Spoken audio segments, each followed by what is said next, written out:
Hello, welcome back. We are live. Well, not what that is, but we are live. I'm back. Welcome. Hi. You got the whole crew here. Wags, That's right. Gonky, Wombat. We're back together again. Where's Luna? No Luna Cam? Monitoring the storm. We've got heavy rain, winds, and all the things right now. I'm on backup generator power, so thank you for that. Gonky, Yeah. how was your weekend? Well, I spent the whole weekend with you, dude. So yeah, it was a drill weekend. We just freedom was on us this weekend, no big deal. And yeah, it was a good drill weekend.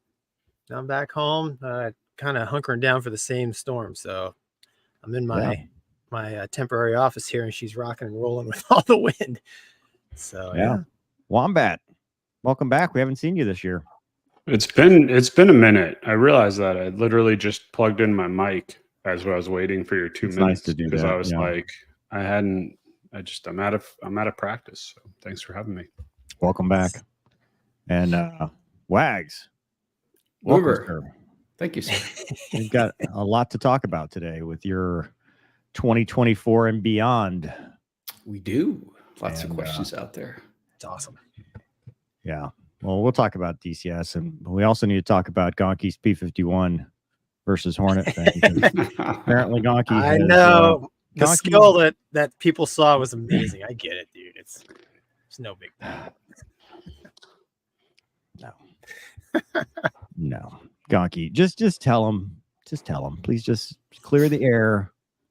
Oh, just me and you having a good time, man. That's the thing that kills me is I can't Mover and I just play the game. Sorry, simulation and have fun. You know? No. Yeah.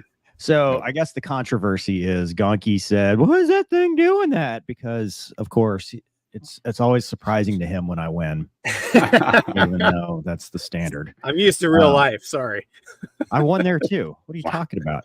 Wow. Anyway, so people thought that was a commentary on the flight model, which was not. Gonky is not qualified to make commentary on the flight model. No, so you would fight the P-51 like they did, like the ME-262 guys fought the P-51. You don't get a turning fight with it. You do slashing attacks. You have to use the speed advantage, right? So, but we're doing guns only, just having a good time at 200 knots.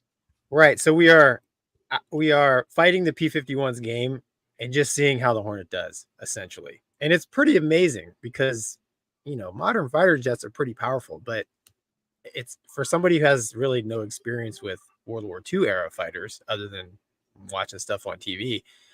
DCS is the closest thing I could ever experience to like comparing the two, and it's it's eye opening. And even I mean, Mover can agree with me, right? It's pretty awesome.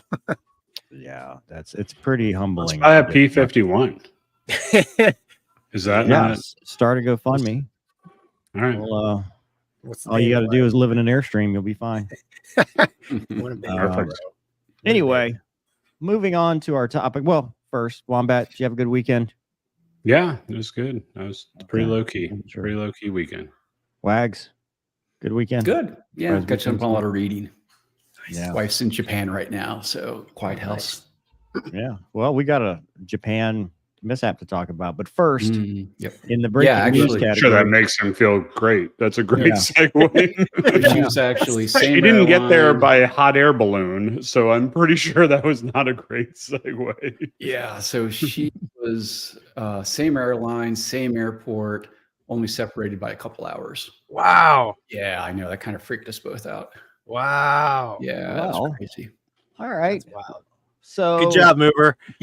Next. Well, we're not talking about that one first. The first one we're talking about is Alaska Airlines. And I don't know if you knew this, Gonky, but Alaska Airlines has a new fleet of 747s that are now Jumbo. grounded after a Nice. piece of the plane wall detached midair. Yeah. Well, dude, the 7.4s are getting old, and for short They haul are. use, it's probably the best airplane. Yeah. Was it the wall? I mean, was it even, is any of that right? But anyway, here we go. Yeah, pictures I saw. Yeah. Yeah. It's like the door. It's like the emergency door. Oh, yeah. Yeah. So here's what it is. Door plug flew off Alaska Airlines plane in flight found in the backyard. And I saw pictures this morning of an iPhone that was recovered intact, not cracked. What? And it made the 16,000 foot drop. What kind of case was it in? That's like That's a that's good gold. question. That is Yeah. like marketing gold. It's a great question. So the NTSB says the plug covering an unused exit door. So it was the exit door that blew out minutes into an Alaska Airlines flight Friday evening has been found. That is a picture of what happened. Basically, they were taking off and this thing decided to have a rapid unscheduled disassembly. And the thing that I wanted to talk about, and because we're going to listen to the audio and break it down. I'm sorry, Wombat. I've got you covered by the old banner there. Fine. The thing we're going to talk about, and I'm glad Wombat's here because he's a professional, is the comm, because once again, there's controversy. But so she said the flight crew heard a bang and the cockpit door flew open. Wow. From the depressurization. So they immediately put their masks on, but communication cockpit and between crew and the cabin and cockpit was very difficult. It slammed the cockpit door into the front restroom door, damaging the restroom door, and it took flight attendant 3 tries to get the cockpit door to close again. So she's fighting hypoxia up there, trying to close the door. The QRC that's within easy reach also flew out the door. It was very loud and chaotic. And in other news, the CVR was completely overwritten because nobody pulled the circuit breaker. So a lot of stuff is happening there. We'll talk about what happened as we go, but NTSB is investigating. There were no fatalities. And the MAX, 737-9 MAX, has been grounded pending inspections, and that's worldwide. All of these have been grounded. And that's now in addition to all the other issues the MAX has, which we'll talk about that here in a second. But initial thoughts, gentlemen, while I pull up the actual video. If that thing was in my front yard, that door would be on a wall forever in my house. Forever. That'd be awesome. Mover does so the cockpit door blew open? Yes. When it and then got surprise caught me on at the all. lav. Yeah. So in the 7.3, I mean, it locks, right? Like when you Mhm. hey, when you're like clear to close, see you later, and the the flight attendant shut the door. They all lock, dude, but that depressurization It doesn't lock overpowered. that good. I don't know, man. Okay. All right. So, I've hit that door pretty hard trying to get it to close. And it Well- seems quite sturdy, yeah. You're Wow, not okay. as strong as physics. as I used to be. I know. Donkey is the physics. Yeah. I am the science, damn it. Mhm. Ooh, Are should we you? do that? Is that better? No. Yeah, I looks thought- good. What altitude were they at? Oh, yeah, that's We'll good. talk about that in a second, but I think Where did Wombat go? I There he is. have completely gotten into a PIO here. You just put it up. Get rid of us. There we go. Oh, or that works. There we Nice. go. All right. So let us begin. We're going to listen to the audio. I'll stop it as we go for comments, concerns, questions. Thanks to Vass Aviation for that. And let me know if you can or cannot hear the audio once it begins. Yeah, well, let's go down. Are you hearing that? I'm sorry, last aircraft again? Last aircraft, say again? Center, Alaska. Copy, we're declaring emergency. We're descending down to 10,000. 50 seconds. Alaska 1282, Roger. Descend and maintain 10,000. And when able, give me the nature of the emergency and your intention.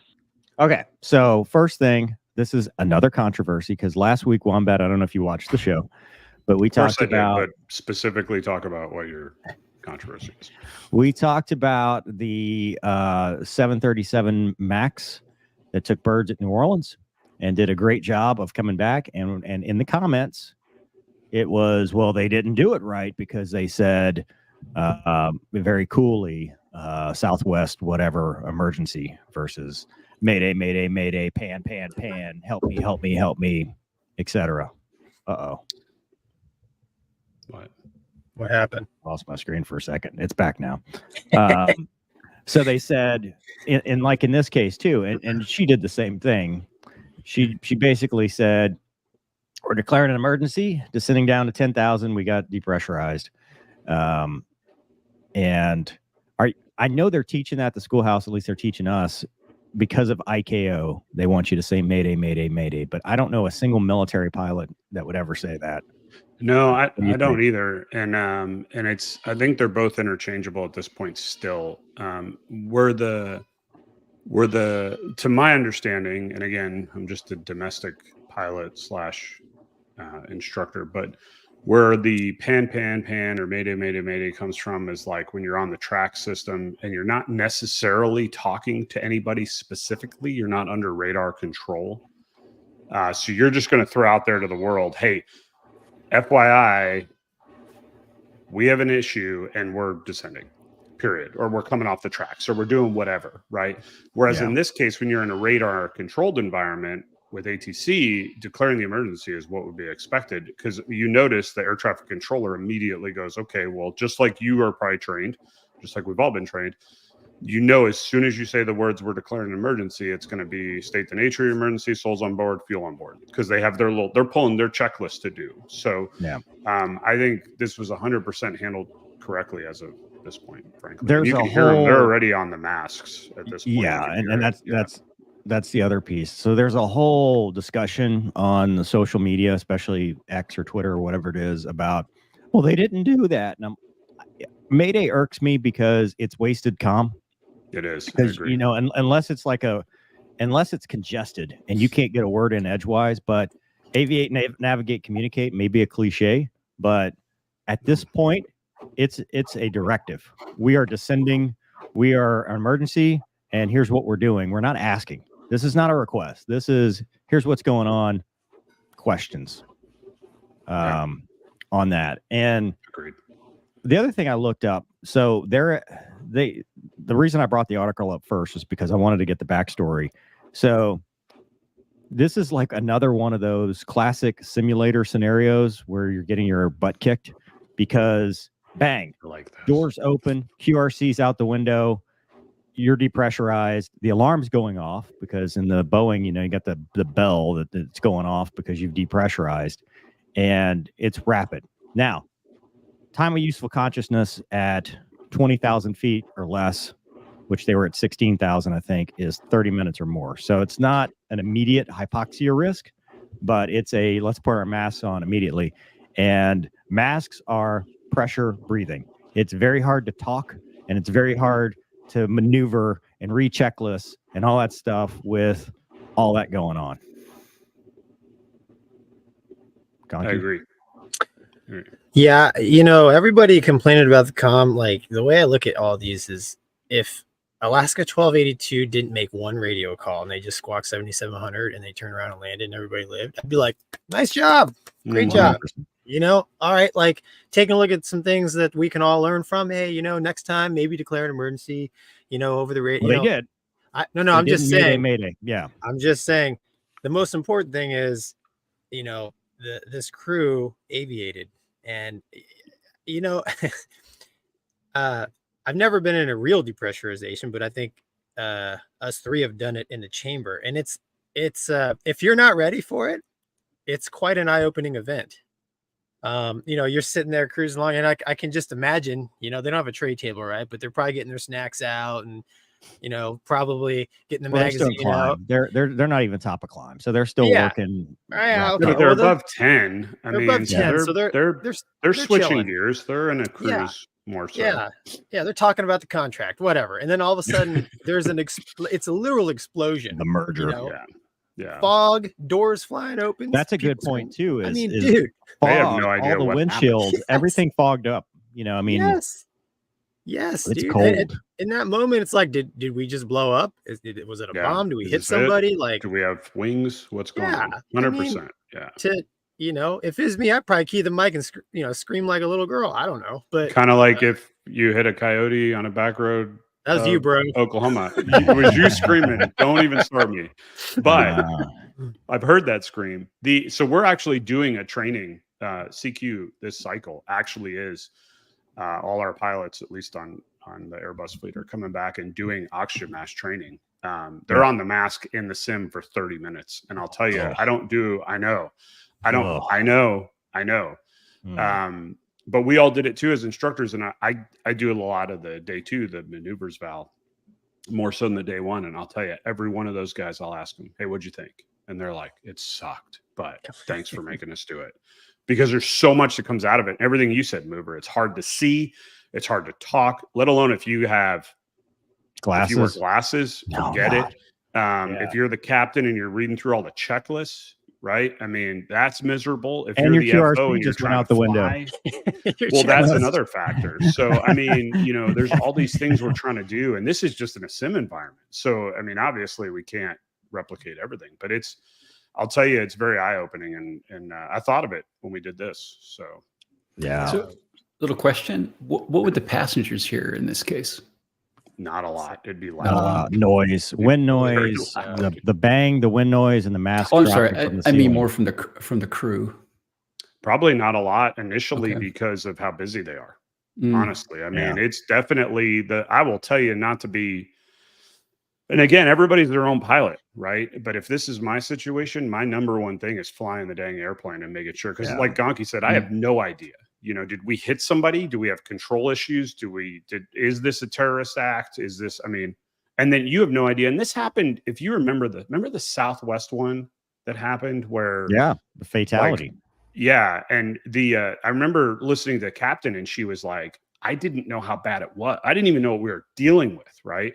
And that was, in my opinion, I'm not trying to diminish what they do, but this, to me, with that hole, when I saw the picture, this sounds way worse from a noise, chaotic, what's going on, especially if your cockpit door opens, because now you're right there with them. So you're hearing all that stuff too. The screaming. If that would have happened, I'm sure. If that would have happened at 30,000 feet, all those people would have died. Yeah. Because the pressure differential would have been so much more. Because at 16,000 feet, it's not much. Couple, maybe a PSI. I don't know if I agree with that. 30,000 feet, your time of useful consciousness. No, the airplane, the structure of the airplane. Oh, you think the airplane would have come apart? Possibly with a hole that big. That's a different argument.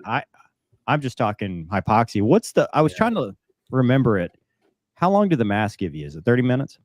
Mm-hmm. In the back, not in the front. In the back, the mask is dropped down. Sure it gives you like up to 14,000 feet, 30 minutes or something like that. Yeah, it's only designed basically to allow you to get your butts down below 10. That's it, really. So.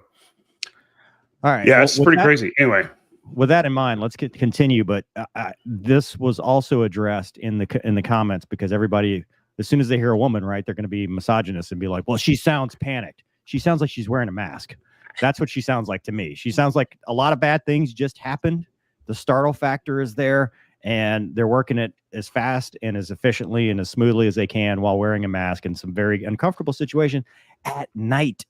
And anybody would be on edge. I mean, you take the hardest, baddest dude. Was it night? I might be wrong on that. Was this at night? I thought it was a night thing. I might be wrong. So it looks dark on your radar scope. That's so what I was looking at. That's probably nighttime. It's got to be nighttime, or else it would be like blue, right? Yeah. We need to descend down to 10,000. Alaska 182, Roger. Descending between 10,000, 10,000, and unable to take your nuclear emergency and touches. We just depressurize, descend and maintain 10,000, and we need to return back to Portland. 182, Roger. Descending to 100,000, and Portland altimeter 3023, flight permit heading to Alaska 1282. She's yelling because it's and Portland, Seattle, Alaska 1282. We need to return back to pause Portland it if we real can quick. get one. I have another. This is an interesting point that I don't think a lot of people think about in commercial aviation, right? So as military guys, we've all done it, right? You take off, something goes bang, you come back around and land. It's almost not a non-issue, but you practice it. I'll ask Gonky Mover, how many times have you practiced taking off out of an airport with an intent to go somewhere else, and at the second after takeoff or on your climb out, we go, nope, you're coming right back to that airport. Like, it's not Only the the pacing sim. you're used to. Well, that's It's the in the point. sim. So this is just the fact of getting this aircraft that was ready to go wherever it was going and get all the systems set up to come back to Portland quickly while you're dealing with all this. That's another layer, in my opinion, of just stuff you don't do, if that makes sense. So anyway, I just thought of that. There's a lot going on here. A lot. Yeah. They're Yeah, very it lucky. was I think Friday they did a evening. great job, man. So it was dark, by the way. I looked it up. Oh It's yeah, Friday. because of It was this nighttime. Well, that too, but it was nighttime. Yeah. And Well, night this is stuff scary. doesn't happen on a nice sunny clear day. Night Let's is be honest. scary just because it's night. Now add fogged up everything plus that mask. That mask is terrible. It's It is not comfortable. It is not like a I fighter don't know pilot if it's- mask. Is it different? Do you have any idea what it looks like compared to like an air? Like, I don't know the difference. I'm It's assuming the they're one- all pretty close. It's the same container. You press the two fingers, it opens up, you put it over, and then so it's it probably the same mask. or very seals to your similar mask. face, and then Yeah. it's pressure breathing. I mean, it's Yeah. a pain in the ass. Yeah, Yeah. no bueno. It sounds like Stand by, I'm going to contact Portland and let them know your issue. You just have a pressurization problems. Are you going to need any assistance on the ground? Yes, we need to. We declared an emergency, and we have 177 passengers on board, and we have Full our flight. fuel is 18,900. Wow. Hey, Portland approach Alaska 1282 emergency aircraft now leveling 12,000 and a left turn heading 340. 12,000, she said. Alaska 1282, full approach. Good afternoon. You still have information zero? Yeah, we do have information zero. We'd like to get lower if possible. Alaska 1282 is going to maintain 7,000. Realize also, it's not flat terrain. Yeah, It's not New Mm-mm. Orleans. It's mountainous all the way around there. Yep. Just going to maintain 7,000 Alaska 1282. Controllers are doing a great job. Alaska here. 1282, did you declare an emergency or just need to return to That Yes, part, we are it would've been emergency. nice if We they are handed it off depressurized. as We an do need to EP. return back to. We have 177 passengers. Fuel is 18.8. Alaska 1282, Roger. And do you need time to burn off some fuel before you land? Negative. Another good point. So Heavyweight just landing potential. yeah, well, just so people are aware, Wombat, correct me. My assumption here is this is the FO talking as the pilot monitoring, and the captain is physically flying.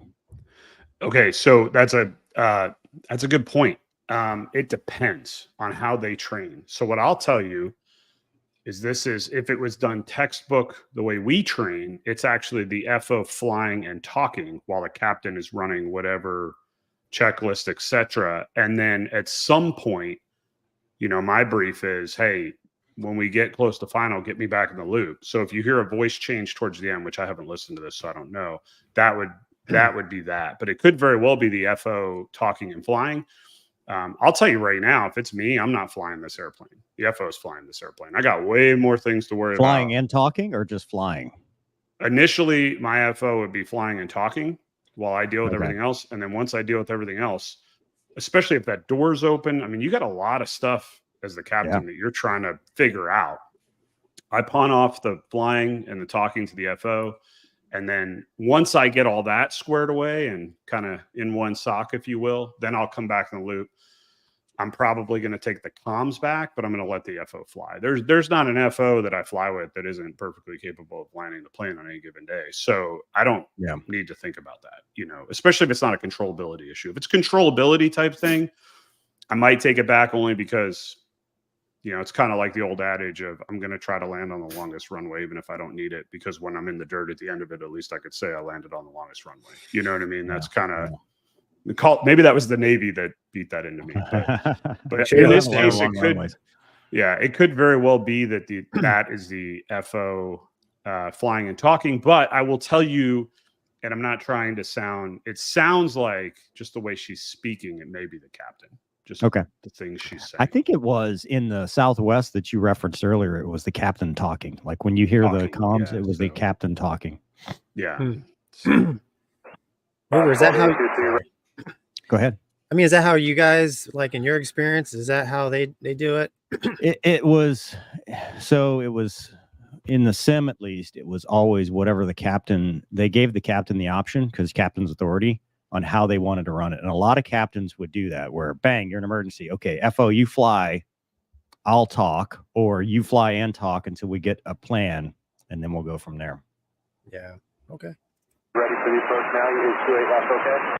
We need about 10 minutes for Alaska 1282. I like that. Alaska 1282, Roger. Take as much time as you need. We'll let you know, Alaska 1282. You know, we need time you to get can tell everything. that this situation has calmed down a bit. Mm-hmm. Just from the way they're talking. Sorry, Molly, you getting okay at 7 or do you want lower? I think they're off the mast now. And Portland, Alaska 1282. We are ready for the approach and we'd like to do the approach. They've transitioned from a catastrophic mode of we don't know if we're going to be able to fly this airplane to, okay, we can fly it. Let's make sure we cover our bases. Yeah. So we don't make this bad situation worse by missing. Yeah, safely landed. You could just hear that in their voice. That's phenomenal. And the mask is most likely off by now, you think? Probably at 7,000 I would think so. If I can get radar environment. If I can get that mask off, it's coming off because I can just communicate, see better. And the article did say they closed the door. So, you know, the flight attendant was able to close the cockpit door. Yeah. Okay. So that takes away some of that external chatter in the back. The chaos. Alaska 1282, can you get down from there? Or you want to give you a box around to get down? We can get down, Alaska 1282. Alaska 1282, no problem. If I clear you from there, it looks like you're on a localizer. Clear for the approach, Alaska 1282. Alaska 1282, I just want to verify no problems. Making descend. We could bounce you back around for another approach if you like. I think we got it, Alaska 1282. This is I like it. ATC just trying to make sure they're not slam dunking them because, you know, you can get time compression and compressed to the field, and airliners are hard to slow down, especially when you're heavy and you're just making this emergency return. You've got a lot going on. You know, I mean, I appreciate the fact that they're like, hey, we can get you around again if you need to. You know, don't feel like you have to make this approach happen. But I also like, and where my guess that they're looking at that without looking at FOQA data is that they probably are a little high and fast compared to a normal approach. Well, 7,000 feet. Yeah. If you look at where they are on the localizer, it's probably higher than. Yeah. They're probably not where people or where airliners typically come in. So that's why they're offering it. But I also do like the crew being like, no, we're going to do some pilot stuff here.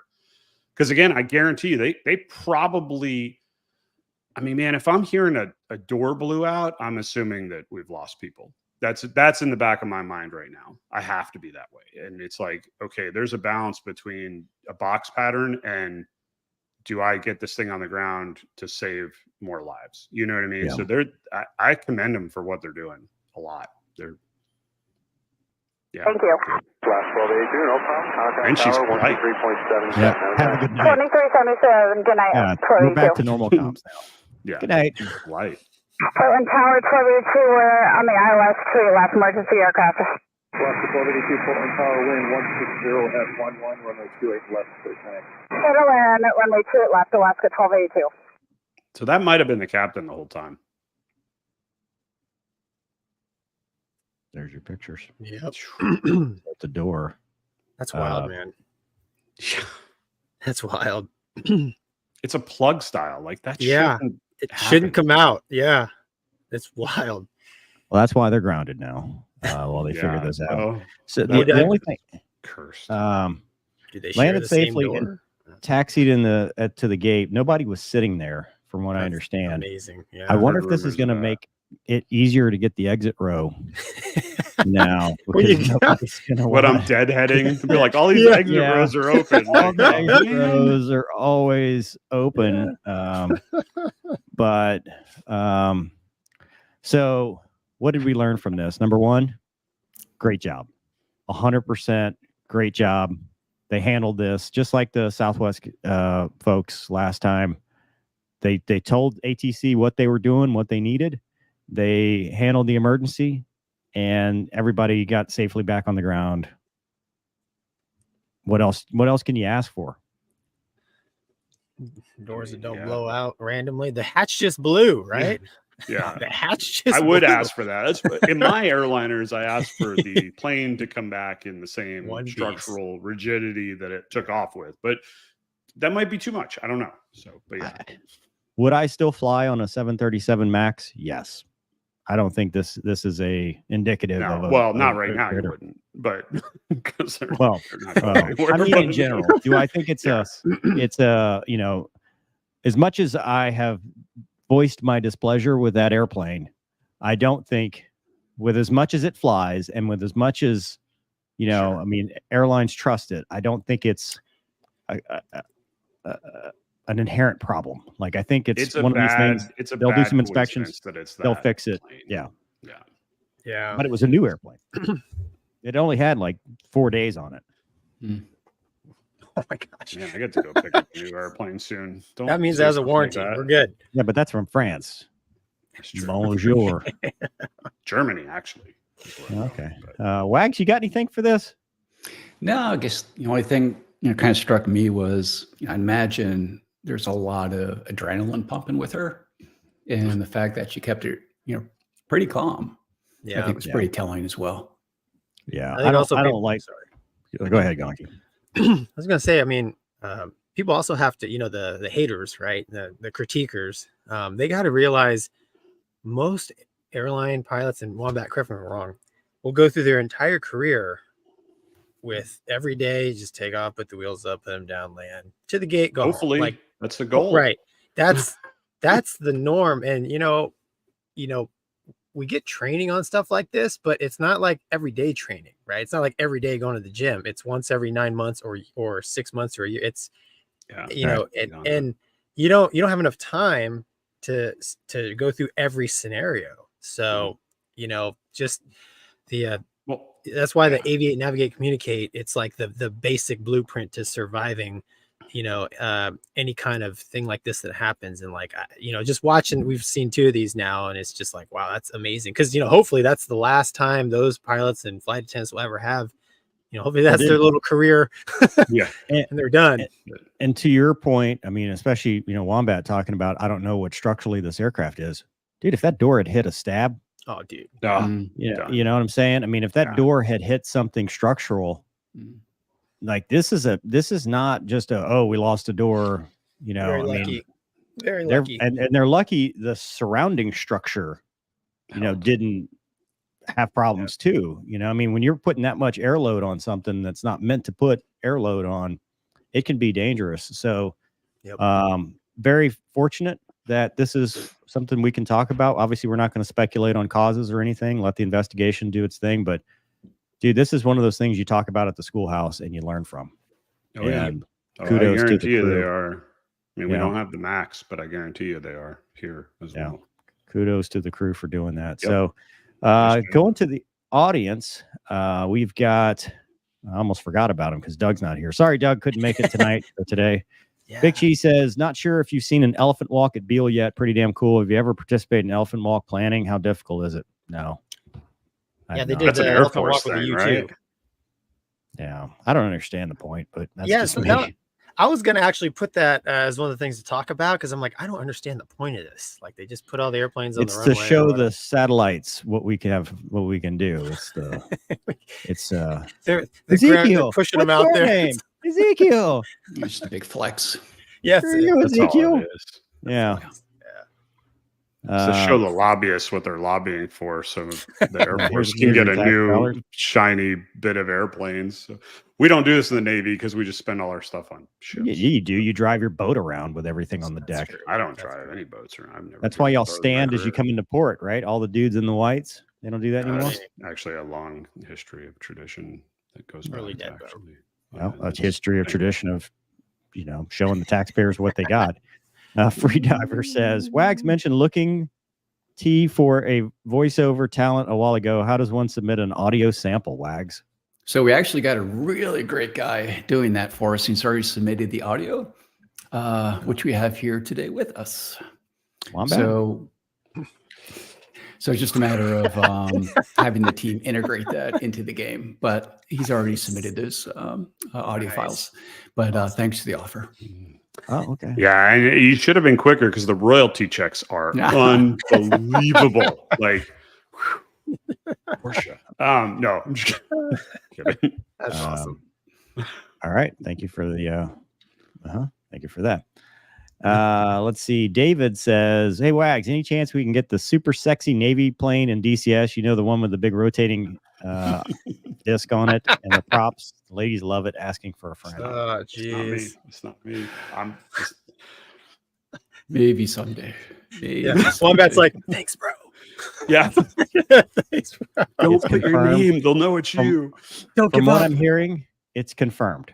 That's Yeah, I think so. So, Yeah, it's 100% if we were to do something like confirmation. that, it would probably be more of a AWACS control module where there was an E2 or an the E3. backseater. So pretty much, like a backseat station. Perfect, flying Wags. aircraft. I love it. That one stung a bit, Wags. Not gonna lie to you. Sorry, man. Sorry. Yeah. I love it. Nobody wants to fly, but I don't everybody want to say it, wants but the the AWACS tickets in the aren't back. exactly bought for your trip yet. so- Yeah, I guess I stopped that trip, didn't I? Andrew says, happy to catch you all live again. Thanks for the awesome content as always.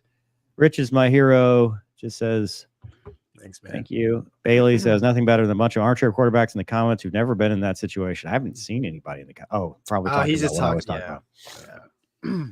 Gotcha. True. Valid. And Nathaniel Rose, 2 questions for Wags. Will we be Okay. getting texture templates for the new B1, B2, B52, and S3? Also, as an 82nd Airborne veteran, is there an update to paratroopers? So for the skins, probably not anytime soon.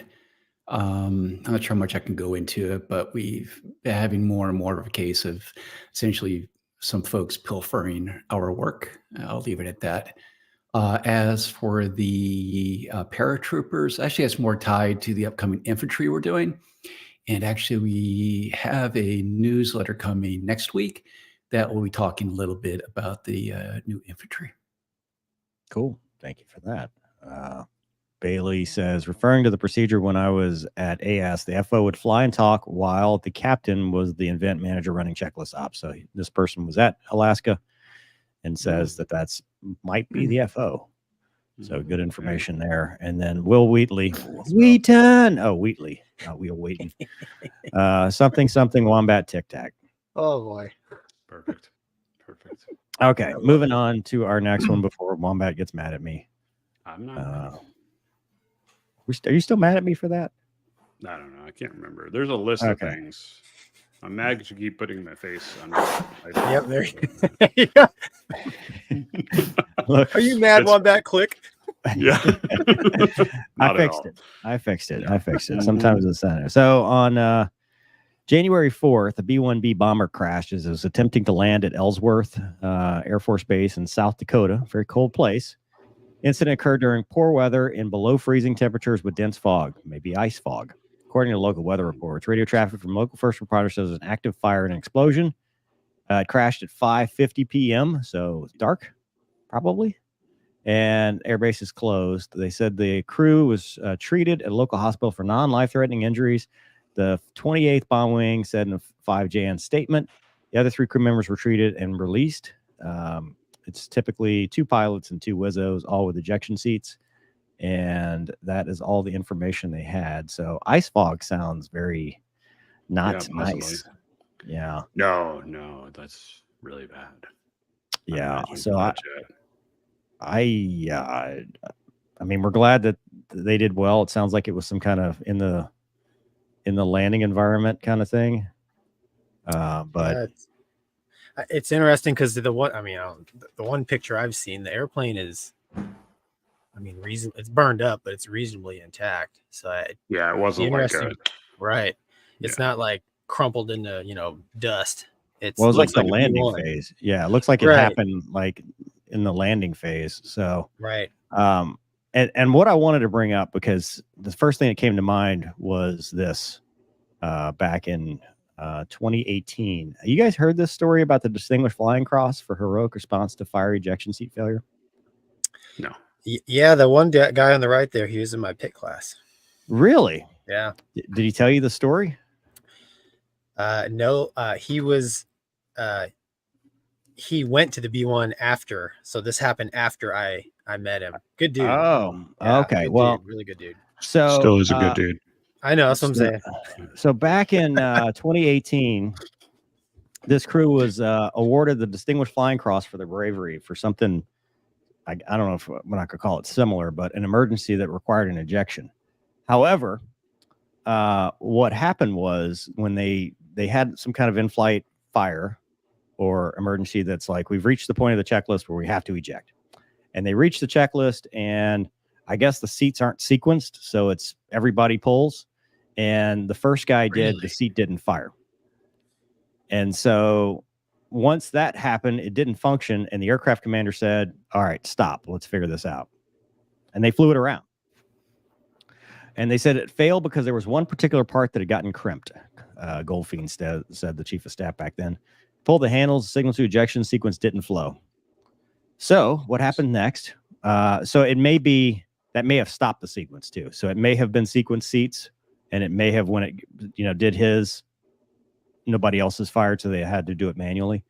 But basically they said he remained in the arm seat for 20 minutes as they fought the plane and landed safely at Midland. If they had decided to eject, he would not have survived. And that aircraft commander made the decision with the concurrence of the crew, and they lived to tell about it. So they got a DFC, and that's kind of one of the more recent instances I know of B1 guys, because you don't hear about them much. I mean, they've had maintenance troubles and stuff in general. A lot of them just don't fly very much, but I just thought it was an interesting side to that original article. But we're very thankful that all four managed to get out. And what do you guys think? Well, that's crazy. Yeah, I mean both stories are crazy. I'm glad everybody survived, but right. I didn't know there was 4 people in that plane. God. Yeah, when I was at Pitt, actually, some of the instructors were B1 guys when it was first coming online, and I remember them telling us stories about it. Like originally, not every crew member had a seat in that thing. They had some crashes early on where everybody but the guy without the seat got out, kind of thing. And they since, I think they've removed that crew member from the airplane nowadays. But that's a horrible design. Yeah. Right. The thumbnail history of that airplane, right? They developed it was going to be Mach 2, and then they shelved it for a while. Reagan brought it back. So it's had a bit of a storied history. And there's only 45 left. It said, Mover. Yeah, there aren't many. I don't know what I ended up doing. Cool airplane. I think it's a sick looking airplane. It is cool. Yeah, I had one fly right in front of me in Afghanistan with full burner. On purpose, or did they just not know? I don't think they knew. Yeah. Perfect. It got my attention. But the good news is the giant rotating radar dish in our plane also didn't pick them up. So it was a win-win really across the board. Well, if you had somebody from DCS in the back simulating the guy controlling, true. We need to train those guys. We need to train them. Man, I was in the CAS stack with a B1. I can't remember Afghanistan or Iraq, but it's such a cool looking airplane. Oh yeah, it's super cool. Well, isn't already scheduled to be sunsetted though in the next 5 or 6 years? Yes, and then they didn't. Yeah. They canceled it. Yeah, so I didn't hear that. Okay. they I don't know about the canceled. They've delayed. They have V20 not. B-21's supposed to replace it, right? Yeah, that was my understanding. Yeah. Yeah, I think that's still the plan. But like Mover said, I think they keep moving the Pushed it the back. goalpost. Mm. I've heard stories about funding flying hours where they thought that certain B1s would be gone. And then when it wasn't, they had to go steal flying hours from other places because they're like, well, we didn't budget for this 2 years ago, you know. But Wags, what's more likely, a flyable B1 or a Wombat's plane? Probably I think we Wombats. all know. Don't put Wags on. Wags is already committed to the E2. I mean, it's there. It's done. I am. Breaking news. I'm not Blink twice sacrificing for my Delta B2. trip. You're B1. I mean, come on. You I like have my trip, other damn it. bombers, right? Like, it's not like you need Yeah. another bomber in DCS. Like, anyway. Will Wheatley. Thanks, Will. We already did that one. Sorry. This one. Wombat. I think I saw you at Albuquerque earlier last week. Sorry I didn't was say me. hi, but I'll be buying a I was signed in book soon. Albuquerque. Wombat, do you have people come up to you now as a I famous do. man? I do. Do you really? Yeah. I usually try to keep coins and stuff in my bags to give people if they. That's cool. A Luna Yeah, coin? I mean, I don't have one of those, but there are new coins available soon, by the way. Black ones. Did you guys see those? I sent you that picture, didn't I, Mover? You sent me the coffee cup thing. I'm still waiting for no, mine in the mail. Just, I mean, Yeah, keep waiting. Maybe if you lived in a place with a mailbox and not a gas tank on it, you would. I'll send you a picture of it on Messenger. The new, yeah. So yes, we are doing coins. I'm sorry, we're doing RMOs. T-shirts and coffee mugs and all that. That'll be on the Nice. website in the next couple of weeks. But nice. Cool. this is. I just sent you the new coin that I'm I in the middle of technically the have. show. Sorry. I have right I'm out now. of time Yeah, for no, this. I know. I'm trying to make money. You Zippers made $5 forever. by that, so I'm trying to. No. Gonky made $5. 1998. Somebody made $5, and it was not me. Let me read the man's comment. 1988, Bravo 17 and Fallon. All those words except Fallon I didn't understand. Got to call B1s unload and full load of Mark 82s, preceded by a low-level visual recon of the impact area. Awesome. Oh, I bet. And then from Twitch, B1 is slated to fly in the mid-2030s before it's retired. The B2 and B1 are supposed to eventually be fully replaced by the B21. So we got a little bit of a ways. Gonky, you'll be retired. Oh, yeah. Sooner than later, probably. Yeah, at the rate we're going. All right, moving on because we've got a lot to talk about. Did you get on the topic of what Wags was just saying? There was a mishap in Japan, and people ask us why we didn't cover this last week because it didn't exist. Right. It's fairly new and unfortunate, and there was a fatality. So Oh, there was? Actually, Yeah. 4 in the 4 of 'em. Coast Guard. Really? aircraft. Yeah. 4 out of 5 Oh, that's right. In the Crazy. in the Coast Guard. Yeah. That's it. Okay. So basically what happened was Japan Airlines A350 was cleared to land, and we'll talk about the comms here in a second. And they landed on the runway and impacted a Coast Guard Dash 8. And miraculously, no one was killed or severely injured in the airliner. Unfortunately, the Dash 8 lost, I want to say 4 out of 5. Yeah, sounds right. Of the crew. So basically it says, according to the ATC, so now they're kind of digging into the ATC. We're not going to really speculate too much, but I wanted to talk about what they've already released. It was cleared to land on 3-4 right, and the Coast Guard aircraft was taxied to holding point Charlie 5, which is a place where they could await permission to enter the active runway. So the transcript basically says the A350 checked in. Good evening, 3-4 right. Continue approach 3-4 right. Then they gave him cleared to land. They read it back. The Coast Guard plane checked in and said, "You're number 1, taxi to point Charlie 5." So basically, they were doing an intersection departure. They were told they were number 1, which meant they're first, but they got to wait probably for the Japan Airlines flight to land, taxi clear, and all that stuff. He read it back correctly. Taxi to holding point Charlie 5, JA 722 Alpha. We're number 1. Thank you. But then it says this actually contradicts the Coast Guard's plane captain. I think that is probably their vernacular for pilot in command, maybe the left seater. The only one of the 6 crew, so 5 of 6, not 4 or 5, who told investigators he had been given permission to enter the runway, which the Japan airliner Japan Airlines airliner was approaching. A series of lights at the relevant holding point may not have been working, but they point out there's other visual cues like runway markings and such that would show they needed to stop short. So a passenger says it felt like a boom and we hit something, jerked upward the moment of landing, saw sparks. Several fired the engine. That carbon fiber just you know, I mean, it burned to the ground. You can see that here. Just incredible. But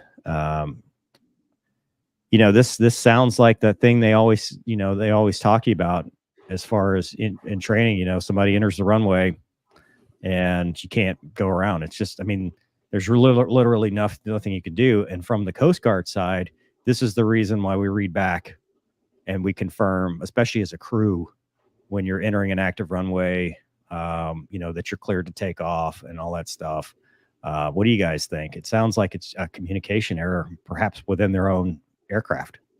Well, it's one of the greatest threats right now the FAA in at least our country has identified, because we're also training this right now, is runway incursions. It's the biggest thing going on in the industry. So, which I know you guys have talked about some of them, but it's bad, man. It really is. And it goes to that complacency. And I'm not saying there was that in this case, you know, I mean, there's a lot of Swiss cheese model that lines up, but it's that complacency, like you talked about earlier, Mover, where you go your whole career and you taxi out to the runway, take off, everything works fine, you land and you go home. And it's tough. That's why you just have to, I don't know, you got to fight it, you know? And I mean, I think there was other external factors that'll come out on this, you know, that caused it.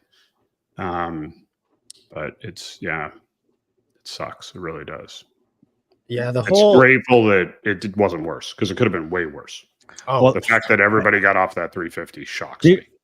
That's the discipline of the Japanese passengers. I agree. I hate to get into a cultural thing. I don't think if this happens in the States that everybody did it happen? Remember Chicago? You had people grabbing bags and fighting each other and taking selfies and video and stuff. I'm talking about the Chicago. If this is in the States, I don't think this. I think you lose people in that 350 just because people. Yes, I agree. Self-centered.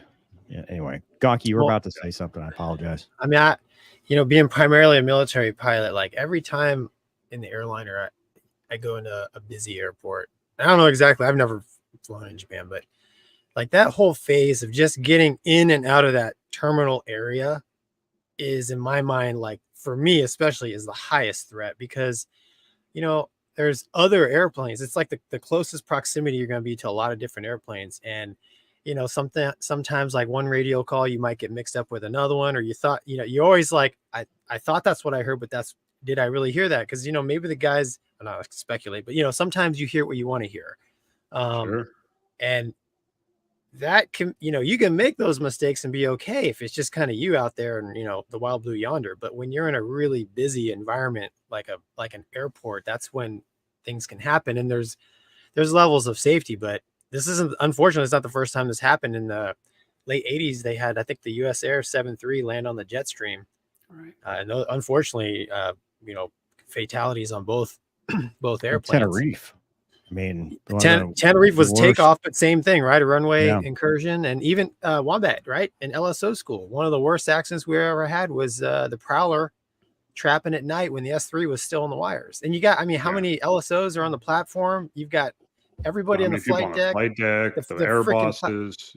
There's like a dozen layers of safety, right? But it's anytime you're coming into that terminal environment where airplanes are landing and taking off, it's like you really got to be keyed up. What, 2 years ago, Air Canada almost landed on the taxiway full of airplanes coming into San Francisco. Yeah. I mean, it is just, you're a heartbeat away. You're a heartbeat away from a horrible day where I can't tell you how many changes times just gets broken. You do it. I'm sure you guys do it, whether you do it audibly or not. Like, I mean, just yesterday, 2 days ago when I came in to land in Atlanta, you know, it's beautiful, clear day, and one flight early morning, and I look out, I'm like, you know, I'm flying. It's 200 feet above the ground. I'm like, okay, everything's configured. The lights are all set and the runway's clear. Like, it's like the final check. Cause it's just, there's so much stuff going on that you're like, But luckily we do that. I mean, Wombat, how many times as a semi-P have you thrown like a random fire truck on the runway, you know, as they're in I close? can neither I mean, confirm nor deny. They do always that. go around. I mean, I ask that because they do that to us all the Do time. that to where, me. You know, you're like, oh, it's a Bus random full of fire truck nuns, just going by. Yeah. Bus full of It's like nuns. bus full of nuns, go around. Yeah. You Oh, know, yeah. Yeah. So it's something that, you know, you always have to be vigilant. And I'm not saying anything about this crew. No. I don't know what happened in the A350 cockpit and what their awareness was and whether there was even a minuscule chance of avoiding this. My gut tells me that this is just one of those things that the air chain needed to be stopped to keep that Dash 8 off the runway. Like once they were on the runway, this may have been too far gone. But Wags, have you been to this airport? I have not.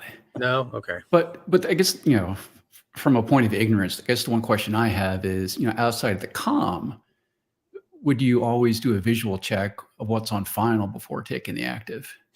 Sure. Yeah, but the Particularly if lights it's at night, I would think you would see it. Yeah. You do, but the lights, man, they all kind of blend in sometimes. Okay. They do. and they It's were real doing an interesting. intersection departure too. So they're not. It's not like they're holding short at the numbers and they see this big plane that's about to touch down in the first 1,500 feet or 1,000 feet. They are 3,000 feet or whatever it is down the runway, and those guys are actually landing behind them and then rolling into them. Like I understand. There's a whole, from what I understand, just based. And I mean, I don't think they were at the end of the runway. And I mean, you can in any transport airplane, you can really only see out the front, man. So like if they had taken the runway and just waiting to take off, intersection takeoff, they'd never saw, you know. I see. So it's, Yeah. I mean, I don't know. All right. I don't know what the answer is other than like maybe have some sort of, TCAS, right? It's like, well, they do. I mean, yeah, a bigger air. I mean, maybe they haven't paid for it at your airline, but at the bigger airports, dude, they're tracking $50 a month. Gate. Yeah. Hey, Wombat, you missed it, dude. You missed Gonky's revelation that they don't use CPDLC, and he didn't even know what it was. I said, Gonky, we were talking about autonomous stuff, and I said, hey, Gonky, they could just use CPDLC like they do now. He's like, What? I said, how do you get your clearance? He goes, tested traffic. Gonky request clearance. Any traffic in the area, please advise. Like they don't. IFR to Belleville. IFR, yeah. Hey, Gonky, have you looked at a new Camaro and all the technology they have? Your IROC? Couldn't handle it. Have you ever heard of a GPS? It'd blow your mind. It would blow your mind. All right. Blow your mind. So, viewer says apparently the runway threshold lights were not operational in that. I'd section heard that as well. Oh, wow. But to the point of the technology, like there's all kinds of runway light. Like you go to the bigger airports and they change colors, they flash red to tell you not to go. Like there's all kinds of technology now to keep you from doing stuff like that. And I'm sure Japan's got it. Very sad. I'm sure they do. Yep. It's sad, and on the other hand, like I said, it's amazing. It's a miracle that more people weren't lost. You know, the fact that anybody walked away from the Coast Guard plane is insane. I mean, I didn't know that. I thought everybody. I didn't know. I thought everybody was going. Yeah. John says, breaking news: you get free stuff if you stock Wombat. Stock Wombat. Probably. Yeah. Or stock. Either way, it's fine. Stock him. I just moving on. Oh boy. Flags. There we go. Roll the tape. Dynamics 2024. I'm gonna have to mute it because you guys got some really awesome music that I think is gonna get all of us demonetized. So, but we're gonna do a breakdown of the trailer, and Wags is gonna tell us as we go, and I'll stop it. So if you want to go watch this, go watch it on your own and report back. Okay. So you plate mover, and you can pause at a point if you have any questions, or I'll tell you what, you stop. You tell me stop tape, and I'll stop it if I don't go. Okay. Wombat, have you seen this? No. Oh, here we go. Wombat reaction. That's a ship. That is a big old boat. Hi, this is Nick from Eagle Dynamics, and welcome to 2024 and beyond. And beyond. So That's pause. a B1. So who can name that airfield? Oh man. Al Assad. Negative. No. There's a B1 flying. I don't Cutter. know, man. Al Udeid. Negative. Is it Atlanta? East. Does it look like it's Hartsfield. Hartsfield. I zone out a lot. Is that bad? It looks similar. We also There's have taxi AWACS lanes. there, so they wouldn't be going anywhere non-Gucci. He's got one big hangar in the middle of the field mover, like old school Ah. style. That is Grim We're on Lake. tour. Is it Baghdad? No. Bagram. Is it Bagram? Bagram. Bagram? Bagram. Oh. Is it coming back to you? Oh. It's coming. No, I never went to Bagram, but Oh, Yeah, I can't remember. I know you obviously were in Iraq. yeah, I'm an Iraqi guy. But Yeah. Bagram confirmed. Got it. Yep. Next. That's awesome. that is awesome. E-barrel like that. This coming year will see Pause. important new products. Vortex ring state. So 2 new things. Obviously, the CH-47 Foxtrot. And we showed it Nice. last year, but it was actually a model of the Italian version of the Chinook. Since that original video, we've actually now created the US version for mid-2000s. And a lot of work on that right now, particularly the avionics, the flight model and such. And then in terms of the Abrams, that's actually a brand new model. That's, I believe it's the SEP 3, if I remember right. Which Can is I at an drive it? all new level. We hope someday, yeah. You know, eventually, Tank Um, wars with Gonky, dude. that'd We'll be BFM fun. those things. yeah, That'd be definitely an opportunity down the road to expand, you know, DCS level aircraft to DCS level ground units. It's just a matter of time at this point. Mhm. Oh yeah. But a big part of that, it's not just the ground vehicles. There's also the damage modeling, of course. There's the AI, but I think just as importantly, there's also the terrain. Because if you're going to do, say, a Abrams or a T whatever Russian tank simulator, you also need to have the terrain at that kind of level of detail that supports it. You know, down to gullies, and you know, you'll have really no kidding, defilade positions, and so on. So I think it's coming. It's not just building a tank. There's other elements that have to come along with it to make it happen. Dude, I sit here and I look at this and I'm like, we're like a breath away from I can't tell if this is real or not. Yeah, Like you're Exactly. just so close. I Yeah. mean, In there. there's The some angles and scenes from this. I'm like, man, that's real. That looks real. well, and then you're gonna have all the this is legit Ukraine footage, and it's like, no, it's DCS, bro. It's, Yeah, and we got some more graphic enhancements coming this year, particularly the Vulkan API, and that's going to allow us to do some really cool additional graphic things, particularly like using RTX cards to take advantage of more dynamic shadows and that sort of thing. So it'll look even more realistic by the end of the year. Gonky, this is why we're never gonna fly real fighters. We're just gonna do this for the rest of our lives. Pretty much. It's like that commercial with the cable guy. Anyway, sorry, continue. Products and functionality coming to DCS. Dude, how cool is that? I'm sorry, I had to stop it. This looks badass. Yeah. And these dudes are walking like real people. Is that new? Yeah. Is that how they walk now? It is now, but one of the big things we're working on again for this year is a whole new infantry models, animation, and AI, because that's certainly a big growth area we need to further improve upon. And particularly when you have a place like Afghanistan, where it's much more coin oriented, where you're going against leg units, you know, having those infantry units being much more carefully modeled than what we have right now. It's going to be very important. So you think one day it'll be we can play as the dude, the little Yeah. army man? Yeah. Wow. Oh, Call of Yeah, Duty, I'm not watch going to say out. when, but it is certainly one of the long-term goals. Mover, you're going to be able to redo your career one day in DCS. I will. It will, and it'll wind up the exact same. Probably. No. Dang it. It'll- somehow, it's just going to end up exactly the same virtually as it did real life. Okay, where's that? That is the Kola Peninsula map. So that's going to be everywhere from on the west side Norway to like Bodo, Side. all the way out east past like Murmansk in that area, and then down south, you know, through most of Finland and Sweden. So it's going to be a rather large map, and that's actually being done by a company called Orbex, who's been Oh, doing yeah. really high quality maps in other Mhm. platforms for quite a while. So after years of working with them, they finally agreed to start developing for DCS, and that's going to be their first map coming later this year. Will it include the Swedish bikini team? Oh, we'll check on that. I'm a buyer. I'm just saying. DCS truly is So- a community That's also Afghanistan. success story, entirely driven by your passion. That's a LA7 coming by one of our third parties this year. And that, of course, is the Wait, Gonky, what is it? Corsair. Oh, I was sorry. going to get Gonky to Sorry about VID it that. for us. Yeah, that looks. I mean, if you like showed me that, like, hey, here's a color picture from World War II. Like, man, that's Like, This how'd you looks get real. 3 Corsairs next to each other? right. Vision. That's awesome.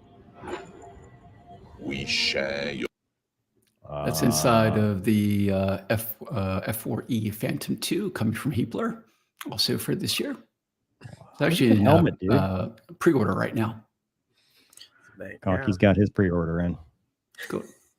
your ambitions and hopes for the future of digital combat simulation. Strike Eagle over, I think that's probably the Zagros Mountains in Iraq. Jeez Louise. Look at all that Even graphics I'm like, there. this is a like I didn't even realize, Wags, that even I thought these were just generic ground pictures and whatnot. I didn't really think that the detail is amazing. Thanks, man. You probably notice like even the mountains, there's a whole new level of geometry we're putting into these maps now. So flying over the mountains, I think it's going to be even a much better experience than it used to be. And embrace the tough challenges ahead. Oh, saw an E2 back there. Let's back that up. Not yet. One that react. There No. it is. Oh, there it is. There That it looks like a C2. No, Is that an is. E2? You can see the Yeah, big dome. you Oh, even I have want the to see little- the dome. You even have the little white nose art thing on the end of it. yeah. There you go. I wonder why it's a triangle though instead of a. It's normally a Anyway. plus, isn't it? Illuminati Yeah. confirmed. Yeah, I need to get we need to Wombat's fix that. name on the side. That's That'd right. be great. That'd be awesome. I'll talk to the artist. Thank you, Chinook. all of you, for your unwavering. feel That like looks that's- scary to fly even there. Yeah. So that's Cole again with a Norwegian paint scheme on the Viper. Wow. Nice. And Ooh. What's that? Oh boy, I think that's the Hellcat. Yeah, it's definitely. Is it- Hellcat there's is some- Russian? No, or it might be the LA7. No, oh no, it's Cyrillic? LA7. It's the LA7. Does in Russian. Yeah. So very it's- much not American. for making our dreams. There you go. It's Australian. Cole again. But is that an Altitude. Australian Hornet? Oh no, Finnish, I believe. Okay, I thought that was a kangaroo. I like how Negative. dirty it is on the bottom. It's so accurate. That is accurate. Hydraulics just spewed on the bottom of it. Just, All right, I'm going to mute it because now we're in the copyright zone. Okay, so pause here. So one of the big things this year moving forward is expanding out the Pacific Theater of Operations focused on the summer of 1944, where we're adding the World War II version of the Marianas map. So that way you can do the whole Marianas battle, the land battle for Saipan and Tinian and so on. Saipan, as well as the big naval engagement, of course, off to the west. So I believe this is an Essex carrier Yeah, that's amazing. with some Corsairs on the deck, Wow. which is So you can actually land? Oh yeah, absolutely. Oh, do you hey, have? look, little it's dudes got with enough actual wires paddles? for Gonky. Is there a barricade at the end too, just in case? I mean, you Yeah. know. Okay, Will there be 12. paddles? Okay, 12 wire. Yeah. Yeah, exactly. K-12. Will you have 1944 paddles? I don't know. That's a good question. Cool. With the light suit when they started doing nighttime, that was really Yeah, I need the flags and Yeah. Flags, that's right. yeah, That's that's a amazing. good question. Ooh. That's World War II. Actually, it's that island Mog is actually in the current map as well. Japanese cruisers. That is the Hellcat. So we first teased this last year, and this should be Hellcat will be out in 2024. Dude, I Gonky. think it's the Dash Yeah. 3 version, if I remember right. Hellcat versus Hornet.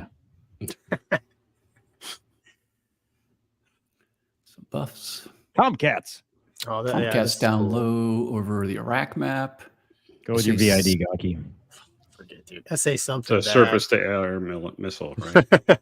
It's a 6. Is that a 6? It's a 6, a gainful. And that's in the Cola map again. What was that in Flight of the Intruder, right? Was that an SA6? No. No, they were 2s.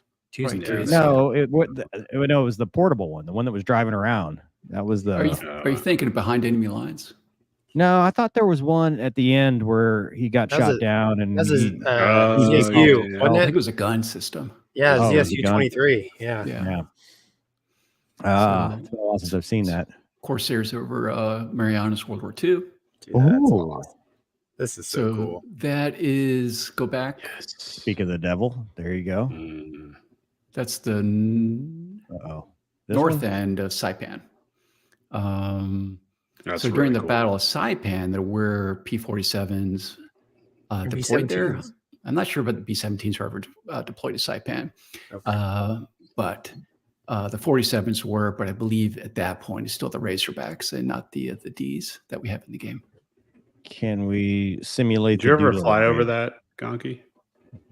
You never? I got to fly all around that. It was awesome, man. Just Oh, to I see bet. the old runways and the grass, and I mean, I bet.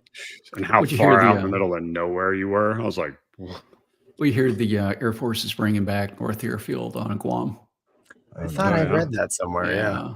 Yeah. They want, I guess, more deployable bases to make targeting of Guam that much more difficult. Can Wombat fly this in his Flight of the Intruder remake? Hopefully. I'll fly it. So this is I'll done by fly it. Heapler, You not could by be my us. So they're doing an AI version first, and then of course, hopefully we'll have a player version as well down the road. Nice. Well, that's a That's great. That plane's so cool. That is. Yeah. Ooh, can you fly this? That's the Corsair. That is coming from another third party. So that's actually a Portuguese skin on that one. It's All such a that, cool but plane, no but it looks E2. so weird, Yeah. doesn't it? Look, it's the Louvre Vipers. Yeah. I think that's really Simulate map being a that guard, is. Bubba. Might be Afghanistan again.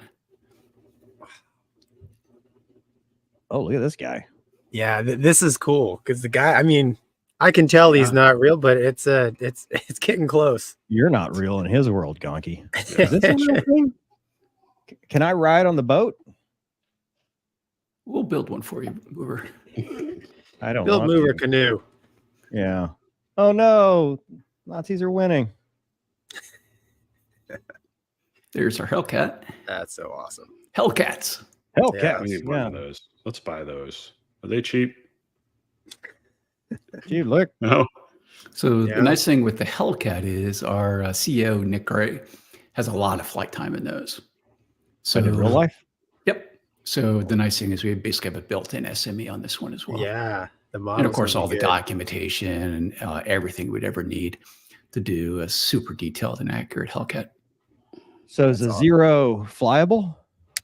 Definitely AI. As for flyable, we'll talk about that later. So I could splash the zeros like Final Countdown style. Absolutely. Yeah, I'm fully expecting lots of people to do Tomcats versus Zeros. Hell yeah. That's awesome. Is this DCS or old footage from the That is WWT? DCS, but our videographer obviously put a filter on it to make it more vintage looking. That's There's awesome. your Some F4, Phantoms, I love the Phantom. your tank. the new M1. Tomcat, Tomcats. Tomcat over probably Afghanistan again. A6. Oh, dude. Yeah, I'm not sure why Harms would be on the A6 though. Dude, look, his visor Iron was even Hand. smudged. Who? What? Yeah, His visor was even smudged. Was it? Yeah, look. His visor's all smudged. Oh yeah. I Needs to like be the cleaned. helmet all scratched up. I mean, that is such Yeah. a cool. Yeah. Yeah. That's not Air Force, though. You get brand new helmets if it gets Yeah, scratched. of course. Yeah, Navy thing. Oh, wait, are these? That's filter. the new buff model we put in last year. Can you fly it? Not flight, no. Yeah, I love to do, B1, B52, what have you, but just the Right. sensor, weapons, countermeasure systems. Right. We can't touch that stuff, and you can't really do an aircraft like that in DCS with those references. Look at that thing. Whoa. SA What you got there? Double-digit SAMs, Gonky. We're Yeah, also they're bad. obsolete in virtual. I don't. Oh, that's cool.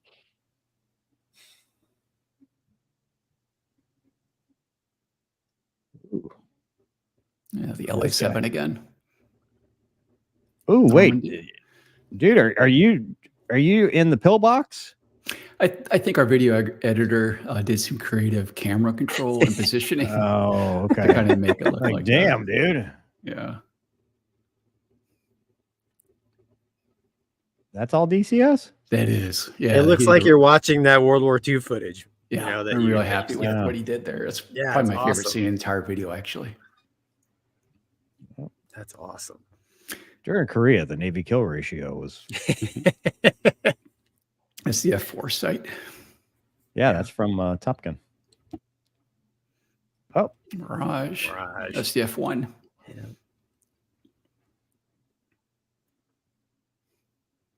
That's crazy. was that So Apache? actually go back there for a second. Which one?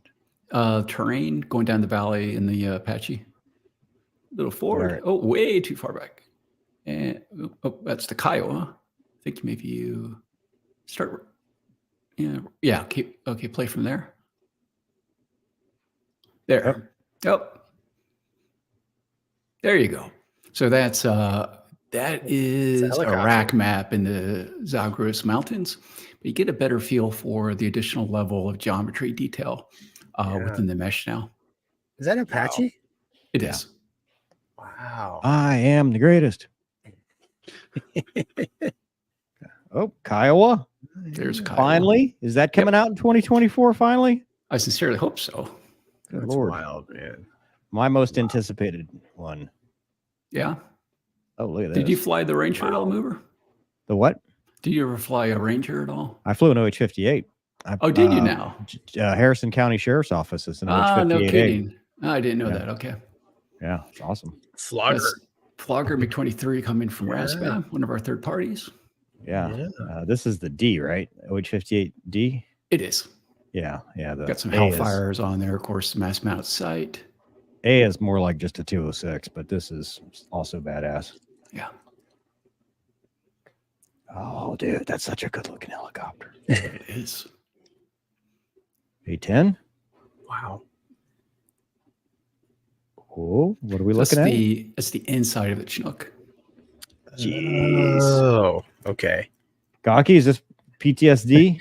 That's yeah. No way they're gonna launch us. Damn it. Launch the weather recce. That's Aw. right. Uh-oh. Yeah. Wait a minute. Is Hurricane this gonna be hunters. Yeah. that will be flyable, yeah. Gonky, there you go, man. We can do BFM with the Hercs. I'm good, man. I like just watching. I'm an observer now. Some who have seen you do it think that that's what you're doing. So So that's a MRAP. MRAP? Yeah. Yep, it's one of the new ground Can you units drive coming. it? Probably through combined arms, but again, in terms of like detailed ground units, that would be kind of a big next stage for DCS at a later point. Awesome. Now we're keeping the ground units, very basic in combined arms. Nice. Also nice. Like we're in the what's real and what's not. I mean, at some point, Wags, like This people is are cool making seeing. movies. I mean, they're just going to use. Why would you need real airplanes? Like at some point, it's going to get so that real. movie was called Called to Duty, and they did not do a very good job of using DCS. I can tell you. Yeah, Oh, but that's yeah. what I'm saying. Like it's getting like better and better and better at some point. Like Yeah, they're well, gonna that's make some good movies. yeah, it's kind of the issue too. It's not as bad as it was before, but when things particularly kicked off early on in Ukraine, folks were Right. putting up a lot of videos Right, and people confusing those with the real thing. right. But So I mean, eventually, like yeah, But in like 5 years, at the rate you guys are improving the simulation, it's I mean, it's cool. I mean, if you think Really about cool. it, like on that note, I mean, if Eagle Dynamics ever found like a series of naval aviation books that they wanted to make into a full-blown movie, Full-blown you'd have movie? to find the right thing. The right but story? I mean, I think it's doable. You know, it really is for sure. More Well, like I was saying importantly, before, with Hypothetically. Vulcan, hopefully we can get the ray tracing in. I think that's also going to add a kind of a next level element to the realism of it. Yeah, that's awesome. Particularly in these the lines cockpit. look like these two dudes are fighting. So are the boats fighting each other too? What is happening? No, here? they're trying to just make jinking? themselves harder targets to hit. This is standard World War II boat tactic. Standard every time Gonky tries to land. Well, They that's start Signal turning. Charlie, man. Signal Right? Charlie. Well, that Signal Yeah, Charlie. You know it. No comm needed. Oh, there it No is. comm Yeah, if you needed look at like the there. vintage Yeah. war footage in the Pacific, you know, all the ships are turning the entire time, Smoke. trying not to give an easy target for a dive bomber or a torpedo bomber. It made it hard to land on it, so I could imagine. Wow. Yeah. Vipers. That's so That's cool. with the watching flap, that. yeah. Yeah. Mirage.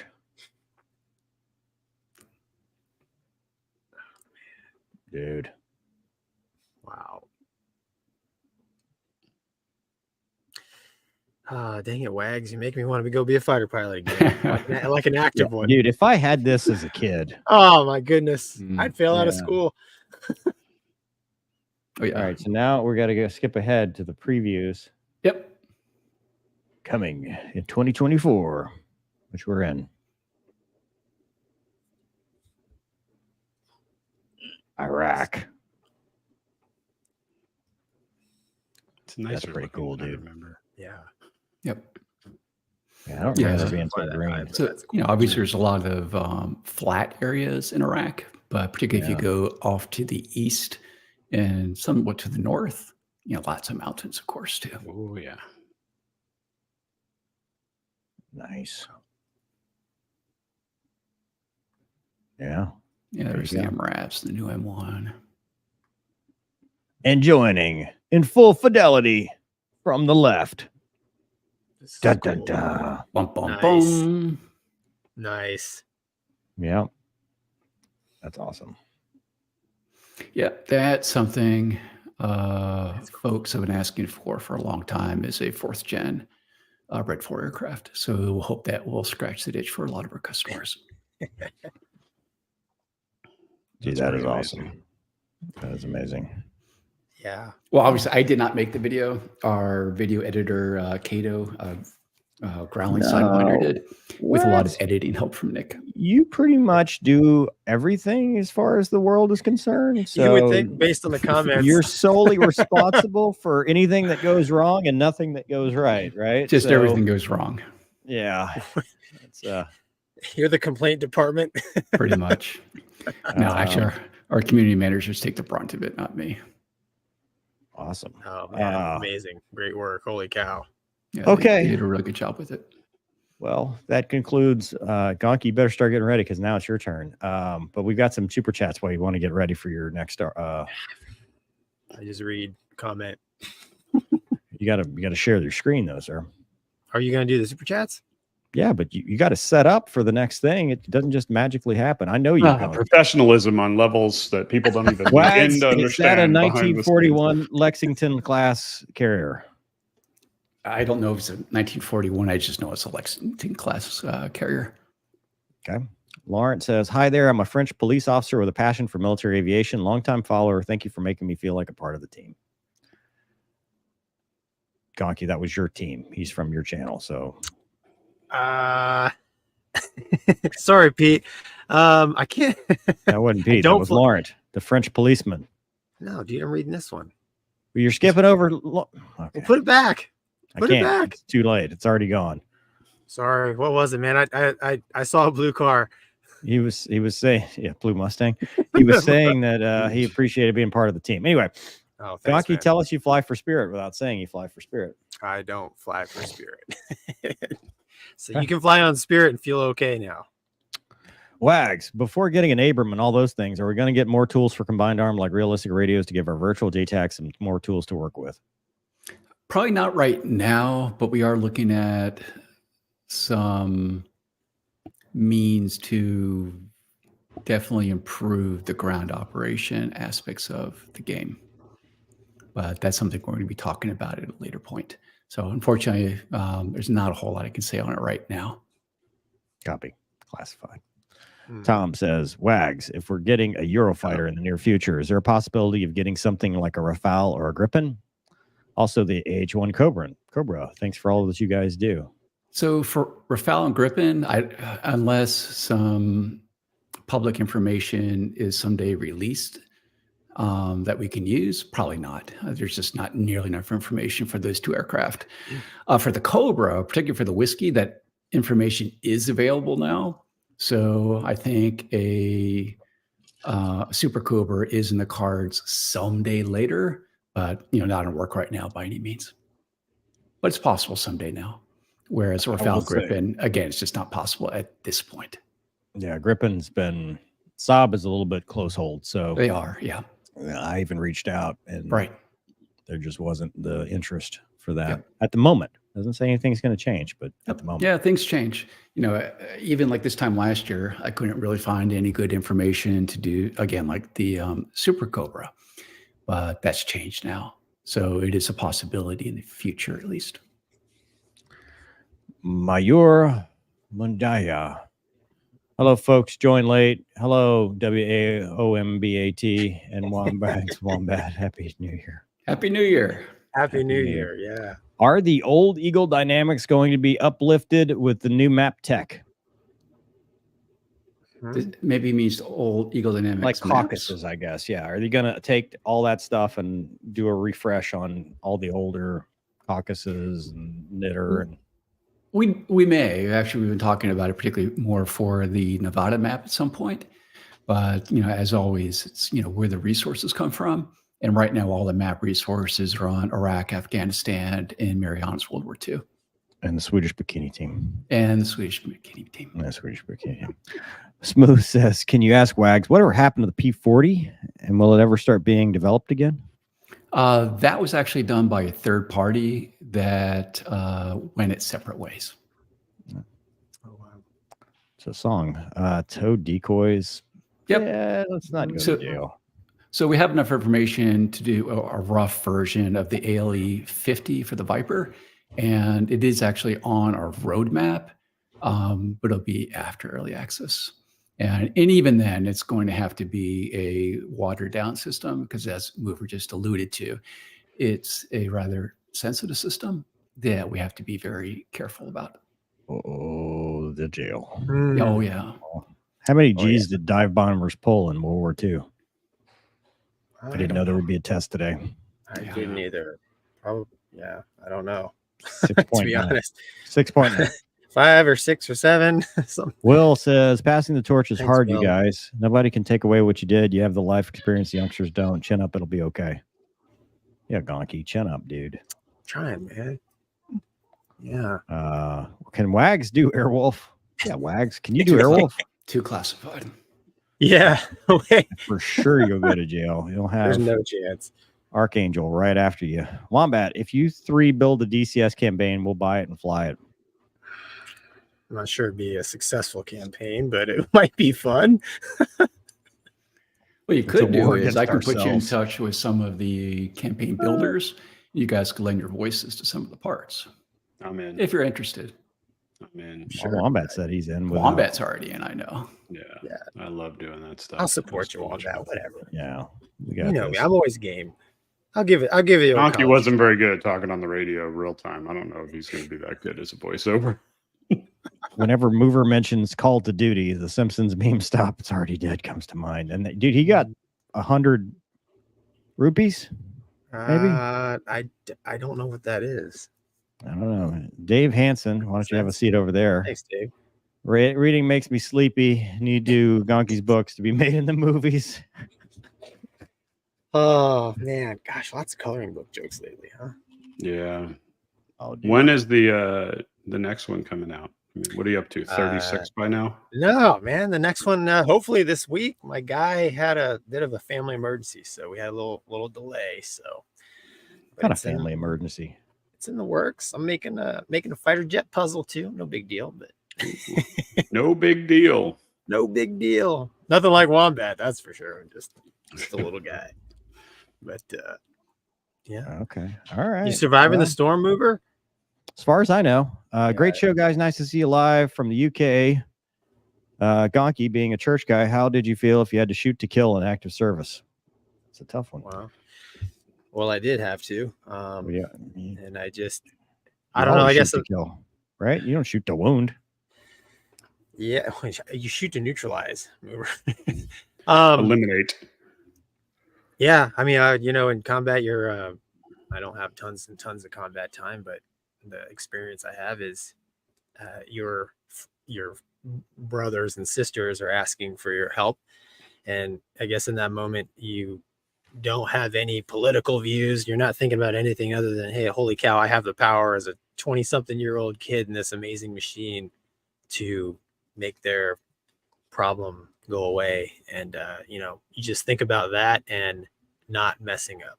And that's how I felt religiously was packed up when I signed on the dotted line to serve my country. So that might not be the best answer or an answer that everyone will accept, but that's something you and God have to figure out. But, Yeah, I think that's pretty well put. I mean, if you're anything like anybody else, Gonky, I think you deal with it more post thinking about it. Oh, than yeah, you do of course. In the moment. Of course. In the moment, 100%. there's no.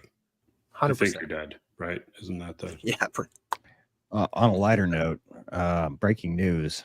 I've got a picture of Gonky's office. That is 100% my desk. This is not made up. This was true. This is true facts. This is what Gonky arrived to this weekend. His new job as my boss. Finally arrived. Wait a minute. What was that movie Will Smith was in where he achieves his dream? He's working the stockbroker. Anyways, in that movie, he's like, I figured out if I didn't take a lunch, I could get a lot more work done. Well, if I don't have to go to the bathroom, I can just work nonstop. Clearly, coloring books was my number one task of the day there. But yeah, that's awesome. now that is my if you come into my office to chat, that is your seat. So that's you where can stay as long as you like. That's where Mover sits these days. Yeah. Let's see. Gotta love the Air Force. With the Afghanistan and Iraq map, are there any plans for the AH-1Z or tilt rotor? With the F4 coming, any plans of a detailed Vietnam? So for the Zulu, no plans right now. That's certainly an aircraft we have no information for that we could use for it. For the tilt rotor, I assume he's talking about the Osprey. We're not doing it, but I'll leave it at that. As for detailed plans for a Vietnam map, yeah, actually that and Korea are two big ones we definitely will be doing. But again, like I said before, we can only do so many maps at the same time. And right now between Mariana's World War II, Iraq, and Afghanistan, the map team is really busy. The other thing with the Vietnam map is because of particularly rice paddies and water elevations, we'll have to do some pretty significant changes to what we call the TDK, the Terrain Development Kit. So that would also have to be accounted for. The other part of that too is, I think we talked about it even in the last video, we're also working on a new map system called Spherical Earth. And Vietnam may make more sense using that map system. So it'll come. Okay. It'll come. It's just, right now with just our map focus is elsewhere. And, what technology we want to use to create it is a bit up in the air still too. Gotcha. Does the FC3 Fulcrum AGS all have the same flight model, thrust to weight ratio? Which one performs best in BFM? I believe they're all the same in Flame Eclipse 3. Yep. Okay. I didn't. Angry Doom Dude says, I am part of a somewhat big community. Must than anything, I wait the DTC patiently. We'll be able to share DTC files with friends and wingmen. Love the show. Love DCS. Thanks for all you do. That is the plan. And actually, even in our design specifications, one of the things we have in there is the ability to share those DTC files. So again, it's in the plans, but I can't promise it because there's always the possibility that for one technical reason or another, it may not be possible. But off the top of my head, I can't see any technical reason why it shouldn't be. But all I can say right now, it is planned.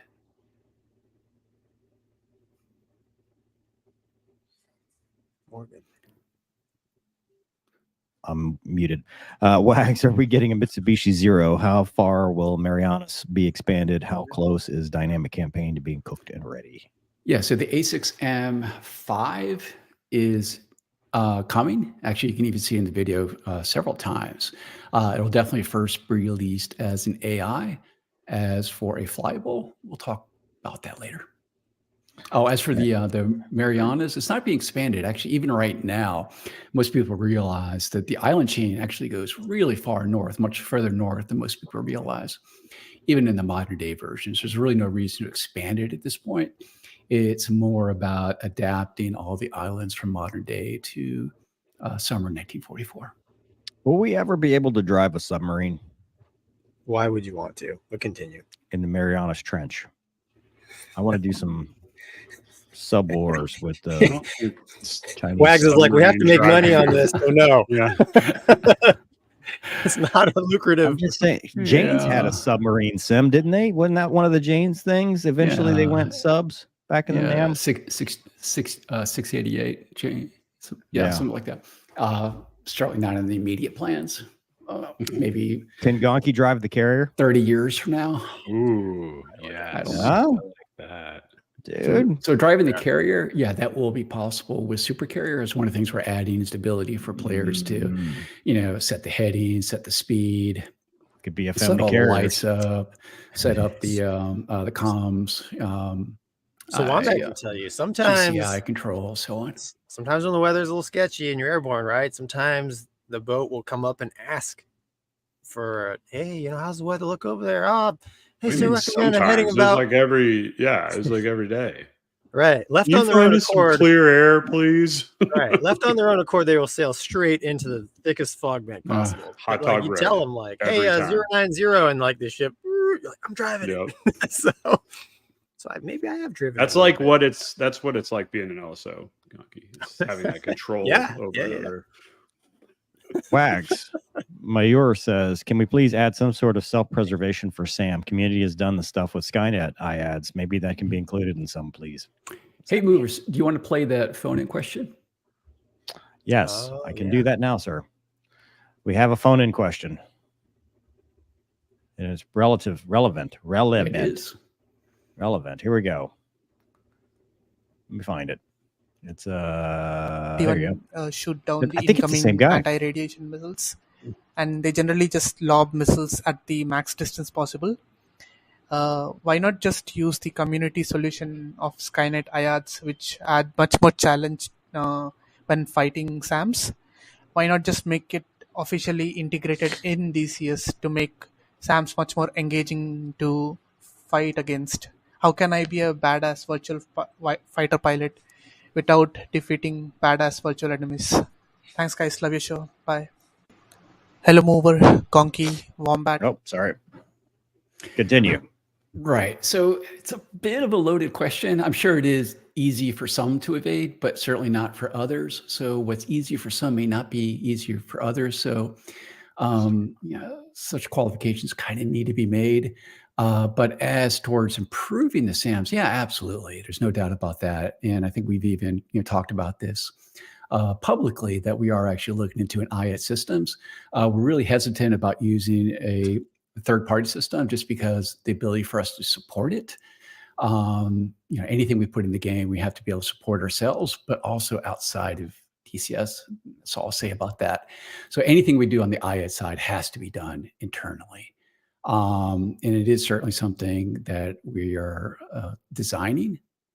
Whether or not it'll be ready for 2024, I don't know. I can't make any promises on that, but it's certainly something we recognize and want to improve to have a much more robust, or actually not even robust, no kidding, integrated air defense system that gives it a lot more challenge, whether it's, turning off the radars on and off, whether it's getting target cues from other radars to a a tracking radar, what have you. So it's something we're very well aware of, but it's something we're going to have to do internally. I'll just say that be careful what you wish for. Yeah. If you want this thing to be too realistic, it's going to stop being fun when it's like Yeah. real life. Well, that's kind of what I was getting at too, is even right now, because I have a whole other, element of our customer base that says the SAMs are too hard. Right. So, ideally what we need to do is have a more scalable SAM system to, make it very challenging for, the guys like this who are experts at flying DCS, but at the same time, make it approachable for guys that aren't, who are coming in and just getting blown out of the sky left and right and just getting frustrated and hanging it up. So it has to be more scalable that way. And even right now in the editor, you can do a degree of scaling right now, also using triggers and things like that. So there are ways even right now to scale it, make it easier and harder. But again, I'll be the first to recognize there's additional work that still needs to be done. I want the Top Gun Maverick level of SAMs that just like I can smoke in the air and then I can go save Gonky just by my presence. People need to realize that there's a lot of SAMs out there where you probably not gonna make it. Yeah, like I hate breaking you it, get into this like realism and you're just like, well, mission's over, boys. Yeah. We didn't yeah. 5th gen. What are you talking about? Wags, I went up against an S400 in my F5 and I get blown out of the sky every time. It's like, yes. Questions. Yeah, that's accurate. Speaking of too much realism, Gonky, fighter pilots are facing burnout and you still don't have your article up. Dude, here we go. Awkward pause. This is the whole point of going through those super chats. And this. Here we go. All right. Doing more with less. Do you want me to add it? Or was that part of my job too? Here you go. I'm going to help you out there. Do what? Just go. So we pick on the Air Force a lot, man, as far as as manning and shortages. I read this. And yeah, and just coming off a drill weekend, like so Mover and I have transitioned to the non-fighter world, and it's refreshing and sad to see that. Well, the problem is, I was gonna say it's pretty fighter world right there. It's throughout. No, but so this article was posted just a couple days ago. They ask more every year with less and less people. So fighter pilots face burnout amid Navy aviation manning shortages. So we kind of talked about this before. And this article is they talked to the skipper of the RAG, which I actually know are Dragon. So it's kind of cool. I thought I'd put it up here. So the Navy struggling to retain its top fighter pilots due to low pay, extended deployments, and fiercer competition for their skills from commercial airlines. Through creative accounting and by shuffling personnel around, the Navy's been able to achieve their retention goals on paper. But for a decade, the Navy has only half the fighter pilots it had hoped to retain. So, Wombat, right, 10 years ago, they still had the same problem. Would you agree? That's the reason I got a transition. Yeah, man. And it's crazy the whole reason they had that is like the reason the transition board opened up is because they were short on fighter pilots. Yeah, exactly. It says several current former military members spoke on the condition. Obviously, fear of retribution in such a small aviation community like active duty in the Navy. But military pilots and experts say that this isn't sustainable, that readiness will decrease unless the Navy makes changes. So the pain they're feeling today is a result of the decisions that like Wombat and I and many others made 10 years ago, right?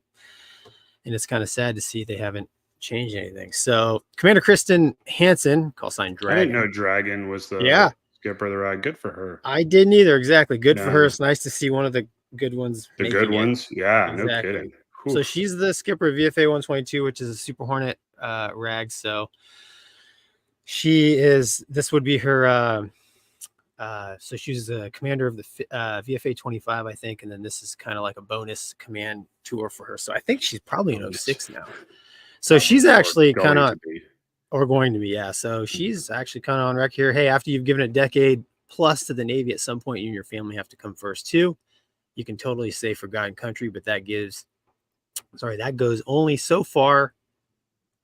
when you have, people at home that are constantly having to watch you go away, said Dragon. What was it? Wombat, recruit the sailor, retain the family, I think was the slogan 10 years ago. And I used to just laugh at that because like, okay, your actions don't match what I don't know. I mean, the side note of this, I was talking about this the other day with the FO I was flying with, like, dude, and you're the same way. Like, you had your kids a little bit later. Like, I don't know how our friends did it. Nope. I couldn't do it, man. I really couldn't. And maybe it is because I'm older now, and that may be it. You know what I mean? But like, so maybe if I was presented with that, but like, I don't even all the time like leaving on a 2 or 3 day trip, let alone 6, 8, 10 month deployments. Like, 100%. Anyway, yeah. They interviewed an instructor pilot stationed in Lemoore, California, who plans to resign from active duty for an airline job. Has worked so many extra hours. He said, "I did the math, and I make less per hour than most Chick-fil-A employees." I believe that, and no free chicken. So, like, that's bad on both. You still have to say it's my pleasure. Yeah. They still make you say it, even without the free chicken. Yeah, exactly. So Vice Admiral Robert Burke, Chief of Naval Personnel from 18 to 19, testified before the Congressional Subcommittee on Military Personnel that in July of 2019, mid-level officer retention represents our greatest challenge. Resignations have also increased among junior and senior aviators due in part to intense competition from the private industry. He cited this trend beginning in 2009, which is Wombat and I's time frame, which I can absolutely agree with that. Oh, yeah. The 2019 Department of Defense report to Congress acknowledged that a global supply and demand imbalance for commercial pilots means the airlines are hiring increased rates while the military estimates needing more than 75 pilots in the next 20 years. The airlines will need 206,000 over the same period. So the Navy jet bonus for fiscal year 23 is 35,000 a year before taxes and requires an additional 5 to 7 years of service, an amount pilots say is inadequate to convince them to stay. So let's throw money at the problem. We've talked about that before. Exactly. This here is, I don't know, this part of the archive slightly is off my opinion. But a fighter pilot who departs naval aviation after 10 years of service would start as an FO at a commercial company. At United, that salary is approximately $199,000 a year, where I work, based on their Navy training and capabilities. They can promote to captain within a year and earn $312,000 annually. A Navy jet pilot station in Lemoore with 10 years of service makes $104,000. That is a little inaccurate. I think 10 years ago, as a lieutenant at 10 years, I think I was at around 120, something like that. No, you weren't. No, you weren't. So. No, you weren't. What were you? Trust me, you were not. I still remember, because my wife and I talk of this, my last month in active duty in Meridian, I made $6,000 in a month. So you were not at 110. 10 really? Years ago, my friend. Yeah. Maybe I'm including my wife's. Maybe you there is something mentally that got blocked when you went over to Malaysia and money wise. I'm telling you, because I'll have to look. Maybe I'm including my wife's. That says right there. 104. That's it. I mean, for dude, that's the problem, man. And I will say that yes, at United or major airline, you probably start out about 110. Remember, it's new pay scales now, right? Most majors got a new contract, and I mean, promote to captain within a year. Or less. I mean, it's an issue. The Navy is fighting, the military is fighting a problem without having the most current and up-to-date information. In fact, they're fighting it against pay scales that are not accurate anymore. And you can't throw money at this problem and fix it. It's just not going to happen. I thought I made more than that. Anyways, you did not, trust me. Each pilot shared the same love and passion for flying jets. Top Gun pilots reviewed in being at the peak of their tactical prowess and fulfilling childhood dreams, yet many stories ended the same: burnout. I enjoyed it being my whole life and letting everything else kind of fall by the wayside. I'm getting out after this tour because I'm incredibly burned out. Deployments in 2 years isn't going to help, said a lieutenant commander approaching her end of contract who is currently on board a carrier out at sea. The author of this article is also a quitter. Yes. She made it 10 years. Yes. She basically did her commitment and then went and did everything else. Yes. Okay, stop sharing. the one thing I'll say about that, they always look the airlines. It's the airlines' fault. I actually think that is leadership scapegoat because 100%. in 2009, when they did their little thing and said this was a problem in 2009, there was none of this hiring of airline hiring in 2009. They had the same problem. Yeah. And I was part of the ones that decided to leave, and airlines weren't hiring back then. So I always go back to leadership needs to take a look. I mean, the airline thing is an easy scapegoat. Look how much money they can make. Hey boss, we're not doing anything wrong. It's the airline's fault. But I think that if that landscape changed, sure, some people would stay, but you can only kick the dog so many times, Yep. I remember, So- and I think I've said it on here. I remember when I was in Meridian, one of the skippers went to Bupers and they were having a big Manning thing. Now, this was 2012. Yep. Right. So, I Yep. mean, the hiring's coming, right? It almost You're came in. in 2008, 2009, but then it didn't. And I remember one of the skippers who's, I'm a friend with the guy's great skipper. He asked, he asked the guy in charge of first at the time, like, hey, we see this hiring coming. What's your Yep. plan? And the answer was, we don't see it as a problem. And I remember telling that story to my dad, and my dad laughed. He goes, what the admiral said was, we don't see it as a problem. But what he meant is, I don't see it as my problem, because by the time it happens, it's going to be gone. And that's why it makes it so easy for them to be like, oh, it's the airline's fault. It's the airline's fault. It's like, no, dude, no. Like, the people that go into being military aviators, they don't do it. Not one person that goes in to flying pointy nose jets or anything off an aircraft carrier or any bomber goes into it thinking about money. They go into it thinking about service. And at some point during that, they lose that. They don't lose that because of money, because most of these guys are, in their late 20s. Like, dude, I didn't give a damn about money in my late 20s. I just wanted to fly fast and have fun, right? Well, like, come on, man. It's because the work environment that you're in becomes so damn toxic that they go, well, this sucks. Hold on, what's over there? Oh, a crap ton of money. You know what makes a work environment less toxic? A crap ton of money. Well, Sorry. I mean, Wags, the whole reason that DCS is so popularized, everybody like, I want to be a fighter pilot, never was, and it's like, how can you make the dream job like the worst job? Let the government handle it. Yeah.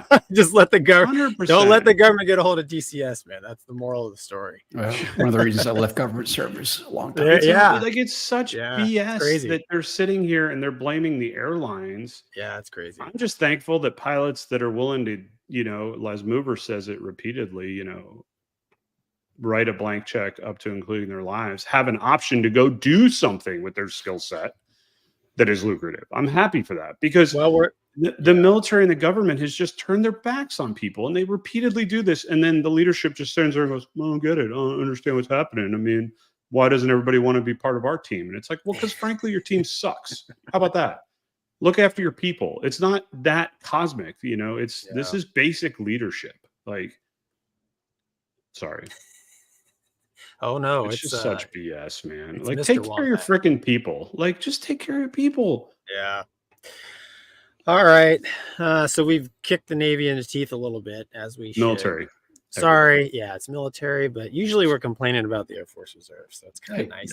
So quick question. Is there any difference between retention on fighter versus heavies? That's a great question. On that. That is a good question. And I think anecdotally, and this is just from the people I've talked to, Wags, in my career now, is I think you'll find more fighter pilots when they became fighter pilots that assumed they would do it for a full career. Mm-hmm. And once they got heavies or bombers or, God help us, E2s, they looked at other things, right? And they're like, well, I'll do it. It's not the same for whatever reason. And again, that's not everybody, right? There's people that, I flew with an FO and it was like, I didn't want to fly fighters. That was not my thing. I had no desire to do it. this was my plan all along, right? But I think what you find is that the pointy nose community tends to be the last to be affected by some of this, because a lot of people are like, hey, I'll go fly heavy, get my hours. This was my plan. You know, my dad was an airline pilot or whatever. That's what he did. Or so I think, you know, at least on the active duty side. Now on the guard side, maybe it's a little different because those guys have a different animal, right? I mean, you're playing a different game when you're talking guard and your future follow-on career type stuff. But I would say most of the people that I knew that selected fighters right out of the get-go, they were going to be lifers. I mean, they were. I mean, there was a time in a cold You're looking Vance at Air one Force base, wombat. yeah, I mean, where a young before he was Gonky and a young before he was Wombat would sit there and be like, 20 years? I wish it could be longer. Yeah. And something happened during that time, you know, Well, that it's Wags, and again, that's the military. The military freaking ruined it. there So- was a, sorry, go ahead, dude. I was just going to say, so are the guard, like Peter pilots, having the same issue as well? I would say they probably have less. Mover, Yeah, what do you 'cause it's think? more hometown. For what are you The talking guard about? units guard- retention wise. Guard pilot. It's across the board. Nobody wants to do this full time. So you Wags, can go, like, you can go do anything full time right now because nobody like the ideal life is to be a drill status guardsman or a TR Yeah. part time, do Right. your flying and go home. Nobody wants to do all the nonsense that's associated with it. Yeah. so like, I mean, this is 10 years ago, but I talked to some heavy guys even back then, active duty Air Force types, and you know, they would tell me, they're like, hey, you know, I'm gone, Air Mobility Command, I'm gone like 10 months out of the year. If you total all my days, gone. You know, 'cause Wow. those airplanes don't do 1 hour sorties, right? Sure. No. They do a lot. Yeah, so I think Mover's probably right. Is probably, you know, the core of the problem is probably the same. The story might be a little different across the different airframes, but I mean, leadership at the highest level has a problem. You know, not just you know, recruiting enlisted people, but like you know, even your more skilled types are choosing not to serve, which is not good for tomorrow, right? So So No. last question. What about with the ground support? Same issue? yeah, if you look at the recruiting across the board, all the services, I think, except for the Marines, have missed their numbers. And we've done a couple articles where I think the Air Force has decided to, they don't say lower the standards. They just say like remove some of their, so, you know, some things that weren't an issue that were an issue before may not be now, in an effort to try to get more people accepted. In their defense, they are fighting. We talked a little bit about it early. The newer generation of young people, they're just not as, for lack of better words, healthy. You know, overweight is an issue. You know, being on all kinds of meds is an issue. So it's definitely an uphill battle, but you know, I worry about tomorrow across the board. But, Yep. cool. All right, let's do I don't know, something a little more fun. HUD history. I am myself a HUD cripple, although I didn't start that way. Neither did Wombat, but I didn't know a lot. This is the five fun facts about the HUD. I think it's funny. Mover, that's a Raptor, isn't it? Scroll up. Pretty sure. Is that a Raptor? Is that an No. F-16? No, it's a block 40 or 42, it looks like. Look at you, Raptor doesn't Wags. have a Jehemix. Yeah, that's what I was gonna say. It's got the war HUD as well. That's the block 40 more than Is it? likely.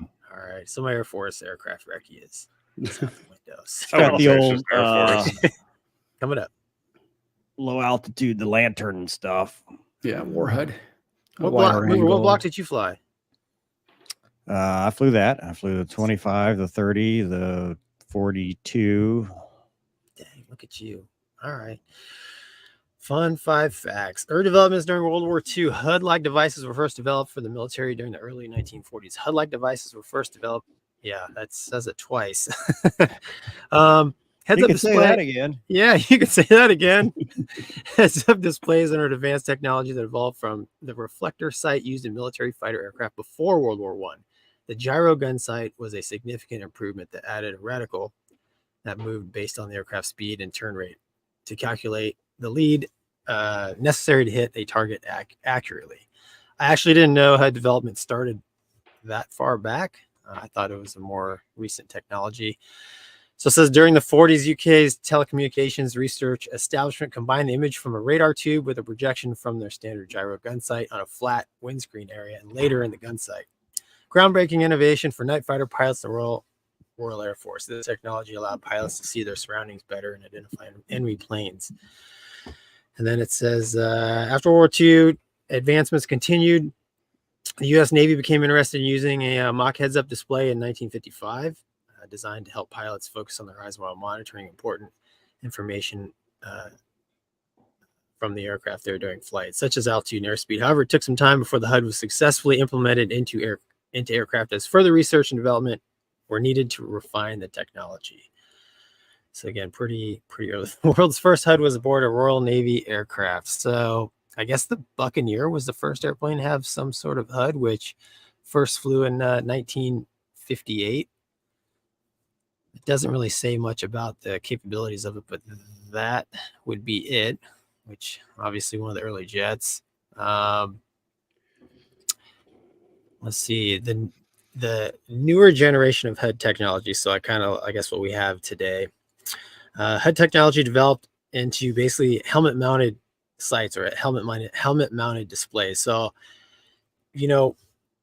as a HUD cripple, so most of my flying experience was without a helmet. I have very limited helmet experience, but WAG's playing DCS, like the helmet, and movers called it cheating, but by being able to see all the symbology I would see in the HUD at all times while I'm looking around, like trying to fight, that actually took a lot of place of the feel, if that makes sense. Because I could fly and fight the airplane based on the numbers, which with just a HUD, you have to use feel, right? Because if you turn your head, the HUD doesn't go with you. So, but the helmet mounted, display is the HUD that goes with you, I guess, wherever you want to look. So, Wombat, did you fly with the helmet at all? No.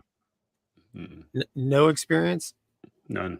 No. And Mover, did you have any? Did you fly with it in the F-16? No, just the Hornet. We got it in the sim. Okay.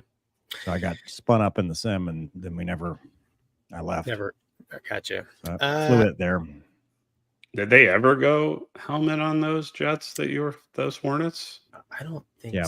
Did they? Did they? Yeah. I can't remember. They were Gonky, you left like 6 months after me, but right. They were going to it because, and then eventually for sure when they got the C models, but they were going to it because I got fitted for one and I was in the sim doing it.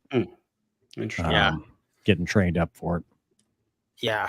It's pretty cool. I wish I had more experience with it, but historically, the development of helmet mounted displays dates back to 1962. Again, I didn't realize it went that far back. They used a compact CRT based monocular display. However, the first operational use of helmet mounted displays was by the South African Air Force in the 1970s with their Mirage aircraft. Equipped with a locally developed helmet mounted sight, this early adaptation of helmet mounted display technology demonstrated its effectiveness in combat, particularly in off-bore sight attacks, which we kind of just talked about. It's also extremely useful, obviously, in air to ground, air to surface, whatever.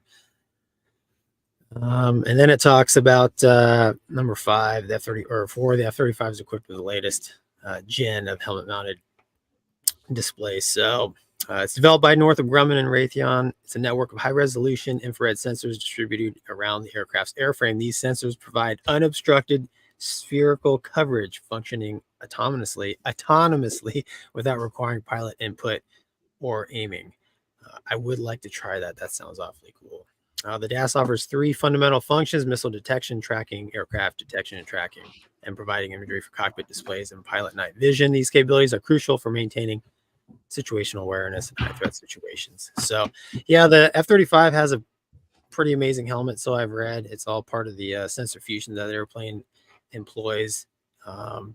Number 5, this one I thought was kind of funny. I did fail my hearing test the first time this weekend for my flight physical, but then I passed. So maybe I could use a helmet mounted a helmet with some of this technology. So the Striker 2, manufactured by BAE, offers a unique 3D audio feature with intelligent active noise reduction. This technology provides pilots with 360-degree directional audio, allowing them to hear threats about their position. That's cool. Accompanied by color symbology. So it goes on to say you can customize that, but we don't have that helmet here in the States. But this technology offers 360-degree directional audio enhancing. Repeated itself. My apologies. From enhancing situational awareness to providing precise targeting capabilities, HUDs have revolutionized both military and civilian aviation, paving the way for more advanced, safe, and efficient flight operations. This evolution, which started in the 40s, signifies a move towards a more intuitive, user-friendly interface, decreasing pilot workloads and enhancing safety. Wombat, do you guys have HUD in the? Does Airbus have a HUD? Do they have models that have a HUD? I believe they do. We don't have it, so we don't use the HUD. So yeah, so I started flying in my military career without a HUD. And I don't, Wombat, you probably have more of the blend, but you know, it's all what you're trained in. I flew the T-45A and I CQ'd on it, and it had a HUD that didn't tell you anything really. We didn't use it for instrument flying or anything, but you know, I transitioned. For me, it was kind of an easy transition from no HUD to HUD, and then obviously when I went back to no HUD flying a T-38 Alpha, that was a kick in the brain. So it. The HUD definitely, just the ability to look outside but still see the information you need to see is huge for SA, because you're not in your cockpit. And then obviously the helmet, being able to look around, see threats while seeing your own ship flight parameters, I think is huge. It did mention in the article, but I also found that CAS, man, when you're doing CAS with a helmet, the whole exactly what are we talking about on the ground, right? So your flight lead, the guys on the ground, it just alleviates so much of that confusion, because my real world CAS experience was without a helmet, and it was a lot of, you know, literally talking eyes on, you know, contact, hey, this unit of measure, looking at my little green and black FLIR, okay, it's an L-shaped field, and then like looking outside the cockpit. So I would argue probably in air to ground, it's probably a much more of an SA builder than air to air, but I don't know. I'm a HUD cripple. I'll take all the technology. What do you guys think? I mean, yeah, absolutely. I want one in the Airbus. In the Airbus. One. Hoover, did y'all have them in the 7.3? The captain does. So when you get your type rating, you fly with it in their left seat, but it's just the captain. The 7.8, I think, has dual HUDs, but not on the FO side on the 7.3. I mean, you guys tried it. I mean, I've flown the 7.3 sim with the HUD. It's nice. I mean, it works the same. It works the same. That's what, you have the flight path vector. You just put the thing on the thing, essentially. That's what they use in lieu of the Cat 3 coupled approach. So the auto land. They didn't pay for the auto land certification, so you can take it down to, I think, 50 feet with potentially with the HUD. Lower. Yeah. Mm-hmm. Really? Yeah. Right out 50 feet. Yeah, the Airbuses we fly don't have it, and it's so like, I don't know, the human. But you guys can do Cat 3 auto lands, right? I mean, you have that. Do you know what that is? That's when the weather's really, really scary and bad. The plane could land. No, it won't. No auto land for us, dude. No, you don't have auto land. No, I mean the airplane will do it, but well, can it? That's the thing. Will it? Yeah. Are you sure? Well, that's what all the captains I've flown with have told me. They're like, "Can you believe?" And they showed me how to do it. I'm like, But the whole, you know, I've actually flown a couple down pretty close to Mins, and it's pretty crazy. Just that little eye shift from inside to outside. Mm-hmm. Like, I really miss the HUD where I'm always outside and I'm just waiting, right? So, because your eyes have to shift and focus, and it does make a difference. So, I don't know. I mean, where I'm at, we'll never see it, but at least in the civilian world, in my military days are over. But yeah, I don't know. Any attacks on that? Buy an RV8, and people are developing HUDs for those things. Are they really? T-Bear was talking about some dude that had like the it would use the TCAS and do ranging Yeah. for like gunshots and aim a little simulated aim 9 and stuff. Yeah, Um, well, I like the whole HUD technology being that old to me is pretty amazing because I thought it was new. Yeah, it's pretty cool. Yeah. Gonky, let me let's do some of your chats Yeah. because they're piling up while you get ready. Wags. Wags is So a quick question first. So when Yes, you sir. guys did your Hornet CQ, did you have to do a HUD out recovery? Only in the sim. Only in the sim. That's Yeah, not that's true for everybody. That's not Really? true for It's an- everybody. It's an emergency, isn't it? Like It it's is. because that's I your had 4 of primary. those on my initial CQ. Really? I 4 told of that them? story. Yeah, so I had my initial CQ and I had a loose HUD. So when you take the cat shot, the HUD would go out. And I came around the had that happen. pattern, declared the emergency, and the LSOs talked me down and I trap and it would reseat itself. So this happened 4 times. And they're like, oh, Wombat can handle it. He flew the E2. And I'm like, whoa, no, it's very different. Like, that's not fair. And then they thought I was making it up. And I'm like, dude, I'm not making it. Like, I'm like, can you fix this? Because I don't want to have a HUD in my lap on a cat shot. I mean, that thing will kill you. So, yeah, but it was just a loose connection. Yeah. I lost the HUD on the cat shot. I was scared. And then when I hit the end, it came back. I was like, oh, thank God. Yeah, I was like, thank God. I could see that happening too. Yeah, mine just didn't. It was far enough that. Yeah. Wow. I don't know. all right. We talked about the Wags IADs. Gonky, prepare yourself for Yes. the Wombat. SSA. The Wombat thing, right? The what? Wags, any word Oh. on new static buildings and other units, other country of military equipment not in game? Well, we talked about, the MRAP and the new M1. Outside of that, there are some additional air and naval units we're working on, but we haven't announced those yet. Gotcha. Zippers Forever says the wheels need to be chalked. Does anyone read NATOPS? He's talking about Gonky's toilet. Toilet has wheels. RabFac for A6 A1D update. What? I have no idea what that means. Yeah. Okay. Guess there's not an update A1D then. is talking about the Sky Raider. Sky Raider. That's done by a third party, and generally, as a rule, I don't comment on updates for third-party products. I have no idea what RabFac is. Probably an airborne FAC A. Maybe doing I've never heard FAC that for- expression before. It's probably just a generic. Mm. Any plans to go connect current maps together? It's not possible with the current map technology. Again, that's the whole reason, biggest reason why we're going to a whole new map technology that we're calling spherical Earth that will allow us to do that. Oh boy, people were citing DCS as the reason the Earth is flat. Oh, You're that's going to crush their worlds. Nice. Right. Yeah. Please give an update on the DCS dynamic campaign. Is 2025 a realistic time frame? For testing, certainly, but I will direct our Rod to take a look at the newsletter we did, I think literally just 1 or 2 weeks ago, where we did a whole write-up just on the dynamic campaign. I think he probably missed that. Garrett, thanks, man. Your four should all fly the EA6B together in DCS. Dibs on the pilot seat. Dibs on the pilot seat. Movers in the back. Yeah. Back right. Back right. That's right. What is dynamic slots? So Ozdad says, any news on dynamic slots coming to DCS? Also, do you have any idea if the ground AI will be able to cross bridges and generally be more intelligent with their pathfinding? So for dynamic slots, it's actually in our internal version right now. It's still in testing. Actually, I'm a little surprised it hasn't been released yet. There may be something going on with a bug there, but I definitely see that, quote unquote, coming soon.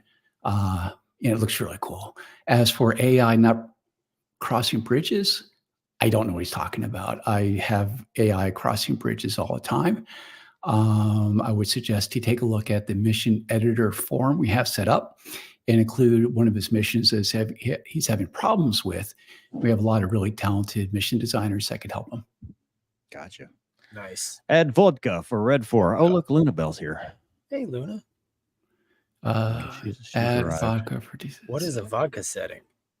To put the Maybe the people- coolant? Is that like super afterburner? It's I when know, like Gonky some of the- pees in the tank. Well, like some of the older, I guess, Russian aircraft, they used like pure alcohol for the Yeah. cooling system, and they were That's right. siphoning that And off. they would drink it, right? Yeah. They would drink it. Yeah. Crazy. Question: have the ground units' damage radius been reworked, especially infantry? You can shoot right beside them and they don't die. Kind of ruins helo missions. So with the current system right now, it's all based on blast radius, not fragmentation. But what we did is then we expanded that the blast radius to account for the fragmentation. But it was a bit of a kludge. But what we're working on, right now is actually adding a no-kidding fragmentation model in addition to the blast pressure wave damage as well. The other thing I'll comment on that is a lot of the units right now, they basically have 3 states. They have a completely live state, they have a damaged state where they're smoking, and then a complete destroyed state. There's really not a whole lot of intermediate damage effects in between, like a vehicle being tracked, sensors being blown off, or things like that. So a lot of times people will have a unit damaged, but you won't see that in the physical model. It's not until you actually go into it called the map view, the F10 view, that you can actually see the level of damage incurred by that unit. So I think it's a combination of, one, we need to have better visual damage modeling to get across that you actually was damaged. And 2, we also need to have that no-kidding fragmentation aspect of the blast also included. I'm amazed, Wags, Mover and I was in the P-51, he was in the Hornet. I literally hit him with one bullet, it seemed like. Remember Mover the first? And you flew for another. Well, yeah, he flew for another. It fell apart. Yeah. Yeah, another minute. And then all of a sudden, he just blew up. Space shuttle. Yeah. Yeah. And I was like, that's pretty cool. Because Gonky cheats with his face shots. No. Good shots. No, Will says, I was away from my kids for a winter. My son said, why does daddy have a new family? That hurt. Respect to all of you who sacrifice for your loved ones. Yeah, exactly. Yeah, that sucks. Flight engineer with 6 desert deployments from 03 to 06 is when Crazy Pete burned out. Nice, man. Archeronian, I really wish enlisted could be pilots like in World War II. If so, I would enroll. Still can in the Army. You can do it in the Army. Warrant officer. You can't be enlisted. You'd be a warrant officer. Yeah, that's right. Mayur, I sent the voice call, and DCS have options in ME to change SAMs. Adding more options like self-preservation will be a great game. Okay, thank you. Yep, you're welcome. And so do we. Again, it's something we're very well aware of, and we definitely want to do. Again, I know I always sound like a broken record on these. It's just a matter of having the time and resources. And AI is a really big one right now we're working on. So our AI teams are very stretched thin right now as well. Cool. Matt says, from the enlisted flying side, it's interesting to see pilots get all the buzz about retention. Burnout has been in hitting enlisted flight crews for as long. There's outside industry to draw them. Yeah. Yep. Yeah. So I was kind of getting at my question earlier. Yeah. Weddy and Mags asked me if I fell asleep. No, I was looking down at current breaking news over here. Deep intel. Deep Donkey. you piss people off with this. Dude, I can't tell you how many triggered people get, why you should be uplifting everybody. It's like, shut up. I'm irritated he hasn't made fun of us. Honestly, we're giving him free publicity. Nah, dude, who cares? Why? Well, he's got more followers than us. By 2009, most of my peer group was disgusted with the lies and whitewashing reality in Iraq and Afghanistan. Both my kids gave up on the military after living through my 7 kinetic deployments. Dang, dude, that's a lot. Geez. And then, Gonky, you're racking up on the rupees. Mayur says, by the way, both Wags and Wombat Mental Health Men has been very helpful. Also, Wags, have you had a Delta Sim yet? No, so Wombat and I agreed on a couple week window, and now Wombat's working on coordinating that on his end. So hopefully we'll make it happen early spring this year. Nice. Are there, AJS says, less people want to be fighter pilots these days, a mechanic, and there's definitely less wanting to work on cars now too. All the guys want to be instant TikTok stars. Yeah, I mean, who doesn't? Times. Yeah. It's frowned upon. I don't know the answer to that. And then we focus on the pointy end of the service, says Hameth, but the ground crew, the aircraft mechanics suffer as well. No, that's a big focus too. It is. All right, Gonky, you wanted to talk about Wombat's War Wagon. Yeah. Party bus. Dude, whoop. We got a do loop there. Yeah. So this one, literally, I found it just prior to us hopping on here. So I just thought, I didn't realize Wombat was going to bless us with his with his presence. So here we are. The E2 Hawkeye is unstoppable. Wombat, stop me if Fact. you see anything that's Done. not. End of story. Thank you. Agreed. Moving on. You need Move to fact on. check this. All right. E2 Hawkeye has been on active duty service for 6 decades. Built by Northrop Grumman, the E2 can operate all weather from carrier decks to provide tactical airborne early warning. AEW. The Hawkeye has been on active duty service for 6 oh gosh, dude. Designed in the 50s, the Hawkeye took its maiden flight in 1960, entered service in 64. Really? Yeah. And today, remarkably, the E2 is still in production. The E2 has remained in production since 1960, making the Hawkeye the longest produced carrier-based aircraft ever. Wombat, did you fly the D? Is that still the newest one? I have not flown the D. I was E2C. How old was the one airplanes you were flying? Some of them are brand new. We got them brand new. Really? Delivered. Yeah. 602 before the real life Clipper bent it was brand new from the factory. Wow. Okay. Well, here we're going to meet the Hawkeye. The E2 is designed to replace the E1 Tracer, and the E2 is the first aircraft ever built from scratch specifically for airborne early warning. The airborne early warning aircraft that came before the E2 was modified from existing aircraft. The engines of the E2 make a distinct humming sound, so naturally the aircraft has earned the nickname Hummer. The E2 and its humming engine are rather distinct on board the carrier, mostly populated with jet engine aircraft like the Hornet and F-35. Wombat, could you demonstrate the sound? Are you a Hummer driver? Are you? I am. Could you demonstrate a Hummer for us? I mean the sound. Okay, yes. We'll just keep going here. Keep going. The E2 Well, no, and is, it's funny because the 4-blade, if you remember, was different than the 8-blade. It changed It the was. pitch significantly. So I thought the 8-blade wasn't bad. That's just me. it sounded while like the- angry bees. Yes, I prefer that over the. Anyways, while the E2 4-blade. has served steadily as a workhorse success story, the initial design process was troubled for when the Navy determined that the next airborne early warning aircraft should integrate data with the Naval Tactical Data System found aboard Navy vessels. Then the Navy demanded the E2 be able to land on aircraft carriers, which was especially difficult in the 50s. In the 1950s, the U.S. Navy operated World War II era aircraft carriers. Let's see here. A finished product, E2 Hawkeye featured high wings, 2 Allison T56 turboprop engines to land on carriers, and obviously retractable landing gear. The most distinctive feature of the E2 was the 24-foot diameter rotating radar dome known as the Rotodome. Is that true? They call it the Yes. Rotodome? Mm-hmm. The Rotodome contains the E2's long-range radar and IFF system, basically the equipment that allows E2 to perform the mission it was designed to perform. The E2 is the only carrier-based airplane that features a Rotodome. True. Typically, Rotodome-equipped aircraft, the E3 Sentry, for example, are land-based. Yes, they are. Wombat, have you ever seen them pull that thing off? Do they ever pull that thing off for maintenance? Like, you ever seen an E2 without it? Really? Yeah, I always wanted to fly one. But Will it never fly did. why it? 100%. There's actually Like- a section in NATOPS that delineates its stats for if you get it without it. Really? So when if you do an FCF, is the dome on or off, or does it matter? No, it's on. It's on. It's very the only time that they would take them off is if it was going down to like depot level maintenance. I gotcha. To save space aboard the carrier, that features a stow wing, so folding wings which fold up because the Hawkeye is a big airplane. When in use, the E2 requires a 5-person crew up front, pilot, co-pilot in the back, and below the Rotodome, a combat information center office, an air control officer, and a radar operator. Although the E2's enjoyed an enduring service history, the plane has had problems. Most pressingly, the E2 had an inadequate cooling system, but it looks like they remedied that with the newer ones. Did you guys have any cooling systems with the newer ones? We did have issues For the electronics? with the electronics. That was always something the RO was working on, was to make sure if you lost Yeah. that cooling, your radar's coming down quick. Gotcha. Says the U.S. Navy is not the only military using the Hawkeye. The E2 has been exported. Mexico, France, Taiwan, Egypt, and Japan all rely on the E2 for trustworthy airborne early warning. So that is why the Hawkeye is unstoppable.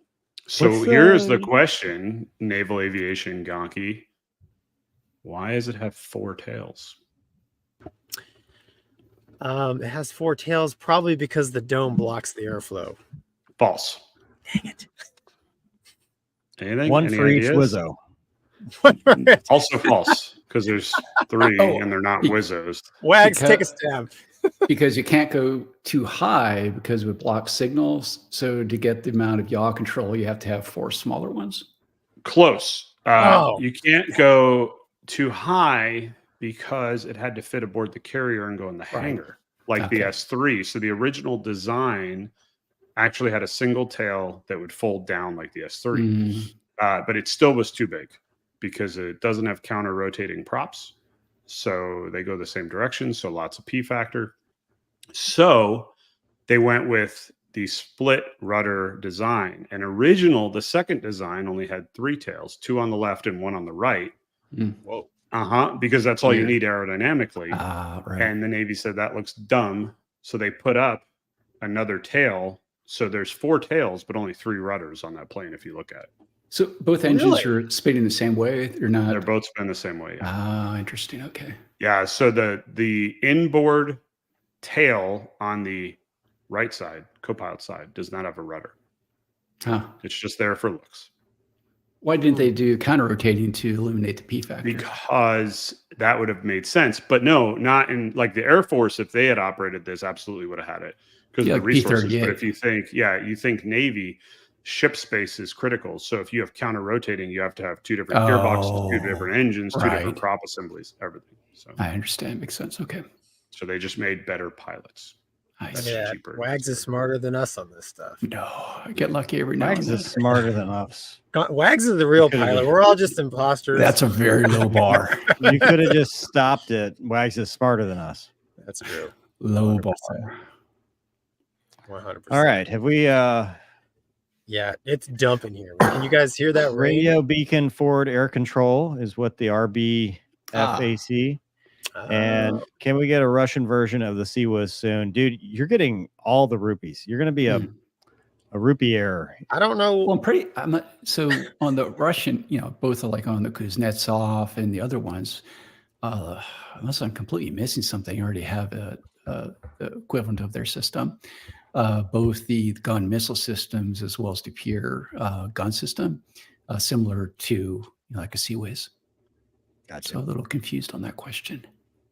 Gonky, do you have any other topics or can we move on? No, that's it, man. I mean, we're at almost 2.5 hours. Yeah, I was thinking we might save the mental health minute for next time at the 2.5 hour point and just we can preview the next dogfight this weekend. It's P-51 versus P-51, mano y mano. Oh, the plot thins. Okay, so my only, it's real thin. you already recorded, so it doesn't matter now. But just watching the video before, actually, I need to watch more of Gonky's point of view. But it's really easy to over control on the stick, install the wing, get that kind of snap on you. So Wags, how do you fly? Like when it starts to go, what do you do? Because Mover and I did 2 different things. I just come back on the stick that's what and not Mover stall does. that wing. So what I do, And you just come keep- back on the throttle with there. Yeah, Gonky. that's what I was doing. and keeping my speed up. I just don't get slow. Not in a No, mess it'll up. do a fast one. Oh, it'll do a fast Yeah. one. It will. It Yeah, will just- snap. It'll snap roll on you going fast too. Yeah, Wags, just- that honestly, the P-51 was my favorite because I actually I had to use my brain a little. You just don't point it and go. So I Well, really enjoyed it. I think, one of the most difficult things, and I see this actually with real fighter pilots more than gamers, is stick force. Oh, Because, all the guys who have done it for real, they have a lot of muscle memory about, like, if you're a Viper, you want to go 9G of, 20 pounds full grunt. Yes. Or even the Hornet, you're going to have different stick forces, based on, what the conditions of the aircraft are at that point. Whereas, 99.9 joysticks you have on your desk, it's going to be the same force throughout practically. So it's really easy to, go full backstick without that feedback of the stick of the force to say, hey, I'm really pushing at this point. And which I think you talked about this earlier too. We were talking about the HUD, that you also don't have that, feel in your pants of what the aircraft is doing and how close it is to depart. So I think between not having that physical feedback from the aircraft combined with the lack of stick forces that you would associate based, particularly like on a high speed situation, it's really easy to over control the aircraft sometimes. Yeah, I started learning really quick though, like the visuals though, right? So Yeah. visually it would give you, I could almost see above it. Well, also if you Before it listen, would go. if you put the volume up kind of high, when you start to get to a higher alpha state on the Mustang, you'll actually hear a little bit of a whistling sound. Oh, So when I start to hear that, I'll back off on the alpha just a little bit until it goes away. yeah. I had the sound of the 50 cals just blowing holes in movers jet, so I couldn't hear that. Right. Just kidding. Gonky is unable to do what's called a gun's track kill. It's all snapshots. It's all in the face. Luke Skywalker. He doesn't know shots. how to maneuver to a control zone at all. Oh, Just hey man, saying. a kill's a kill, bro. Just saying. Top Gun recommends you go to the true control zone. Mhm. That's how you get dead fighting anyways. So you were noticed in Star Wars New Hope in the battle. I'm just not going to complete dork here, but in the battle for the Death Star, most of the shots that Luke Skywalker takes are face shots. See, I have the force, bro. There you Yeah, go. Gonky. That means you're a nerd. Look, man, Mhm. Star Wars nerd is what Gonky is now. I was taught in the Hornet, dude, you go for Taking the face throat. shot. No, yeah. Put the knife in the ram teeth, them, go for ramming the speed. throat. Ramming speed. Go. Look, you Okay. can't run. In the Hornet, you can't run, dude. So you must win. That means at all costs. Gonky, you know what? After a full weekend, this is a long time. This is a lot. This is a lot. It's a lot of Gonky exposure. But hey, buy a coin. Oh, there they There are. you go. Oh, nice. Those are nice. Wow. Yep. On a marble countertop of all things. Dang, man, that is really It's granite, I think. I don't know. Whatever. Came with the house. Rich people problems. nice. All right. I think we've done enough damage. Yep. Here you go. There's no land version of a Russian Sea Whiz. Okay. Well, closest thing would probably be like a 2S6, which definitely has a 30 millimeter gun system in there. So Okay. I'm not sure of an actual. If you look at Sea Whiz, if you're talking about a rotating Gatling gun, I don't recall a Russian system like that, honestly. Yeah, I don't either. I'm not sure. All right. Gonky, All right. final shots. No, Wags, thank you so much, man, for coming on Oh. again. Always a pleasure. Always a And- pleasure. Yeah, it's great. It's great. Keep doing what you're doing, man. It's awesome. It's fun. It's fun. Actually, the team all gets back tomorrow. So this is very good timing to be able to unwind one day before, the grind starts again. Wombat, Nothing. thank you for joining Thanks us. for having me. The year of our Yeah, Lord thanks. 2024. Yeah. Mover, you, sir? I've got nothing. Wags, thank you for being on the channel.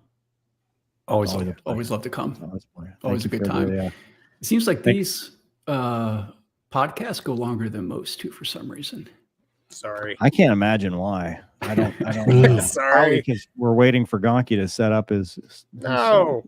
Waiting for Mover's power to come back. Power's been on the whole time, dude. I haven't once had an issue. Gonky, your motorhome's gonna blow away. I hope not, dude. It's scary out there. So Yeah. Oh, I All think right, it's more well- because good conversations that go on some really cool tangents. I like It's it. the friends you make along the way. That's right. It is. And thank you everybody for joining us. I know a different Yeah, thanks time. everyone. Hell yeah. Thank Different you to time the today. subscribers, members, and we'll be Yes, back. thank We're going normal time next week. There's no more I think so. wife No / more national championship. holidays, birthdays. Yeah. So Okay. yeah. But All right. Well, thank you guys. We'll see you next time. we'll see y'all. Adios. Have a good one. Bye. Nice. Hasta. Bye-bye.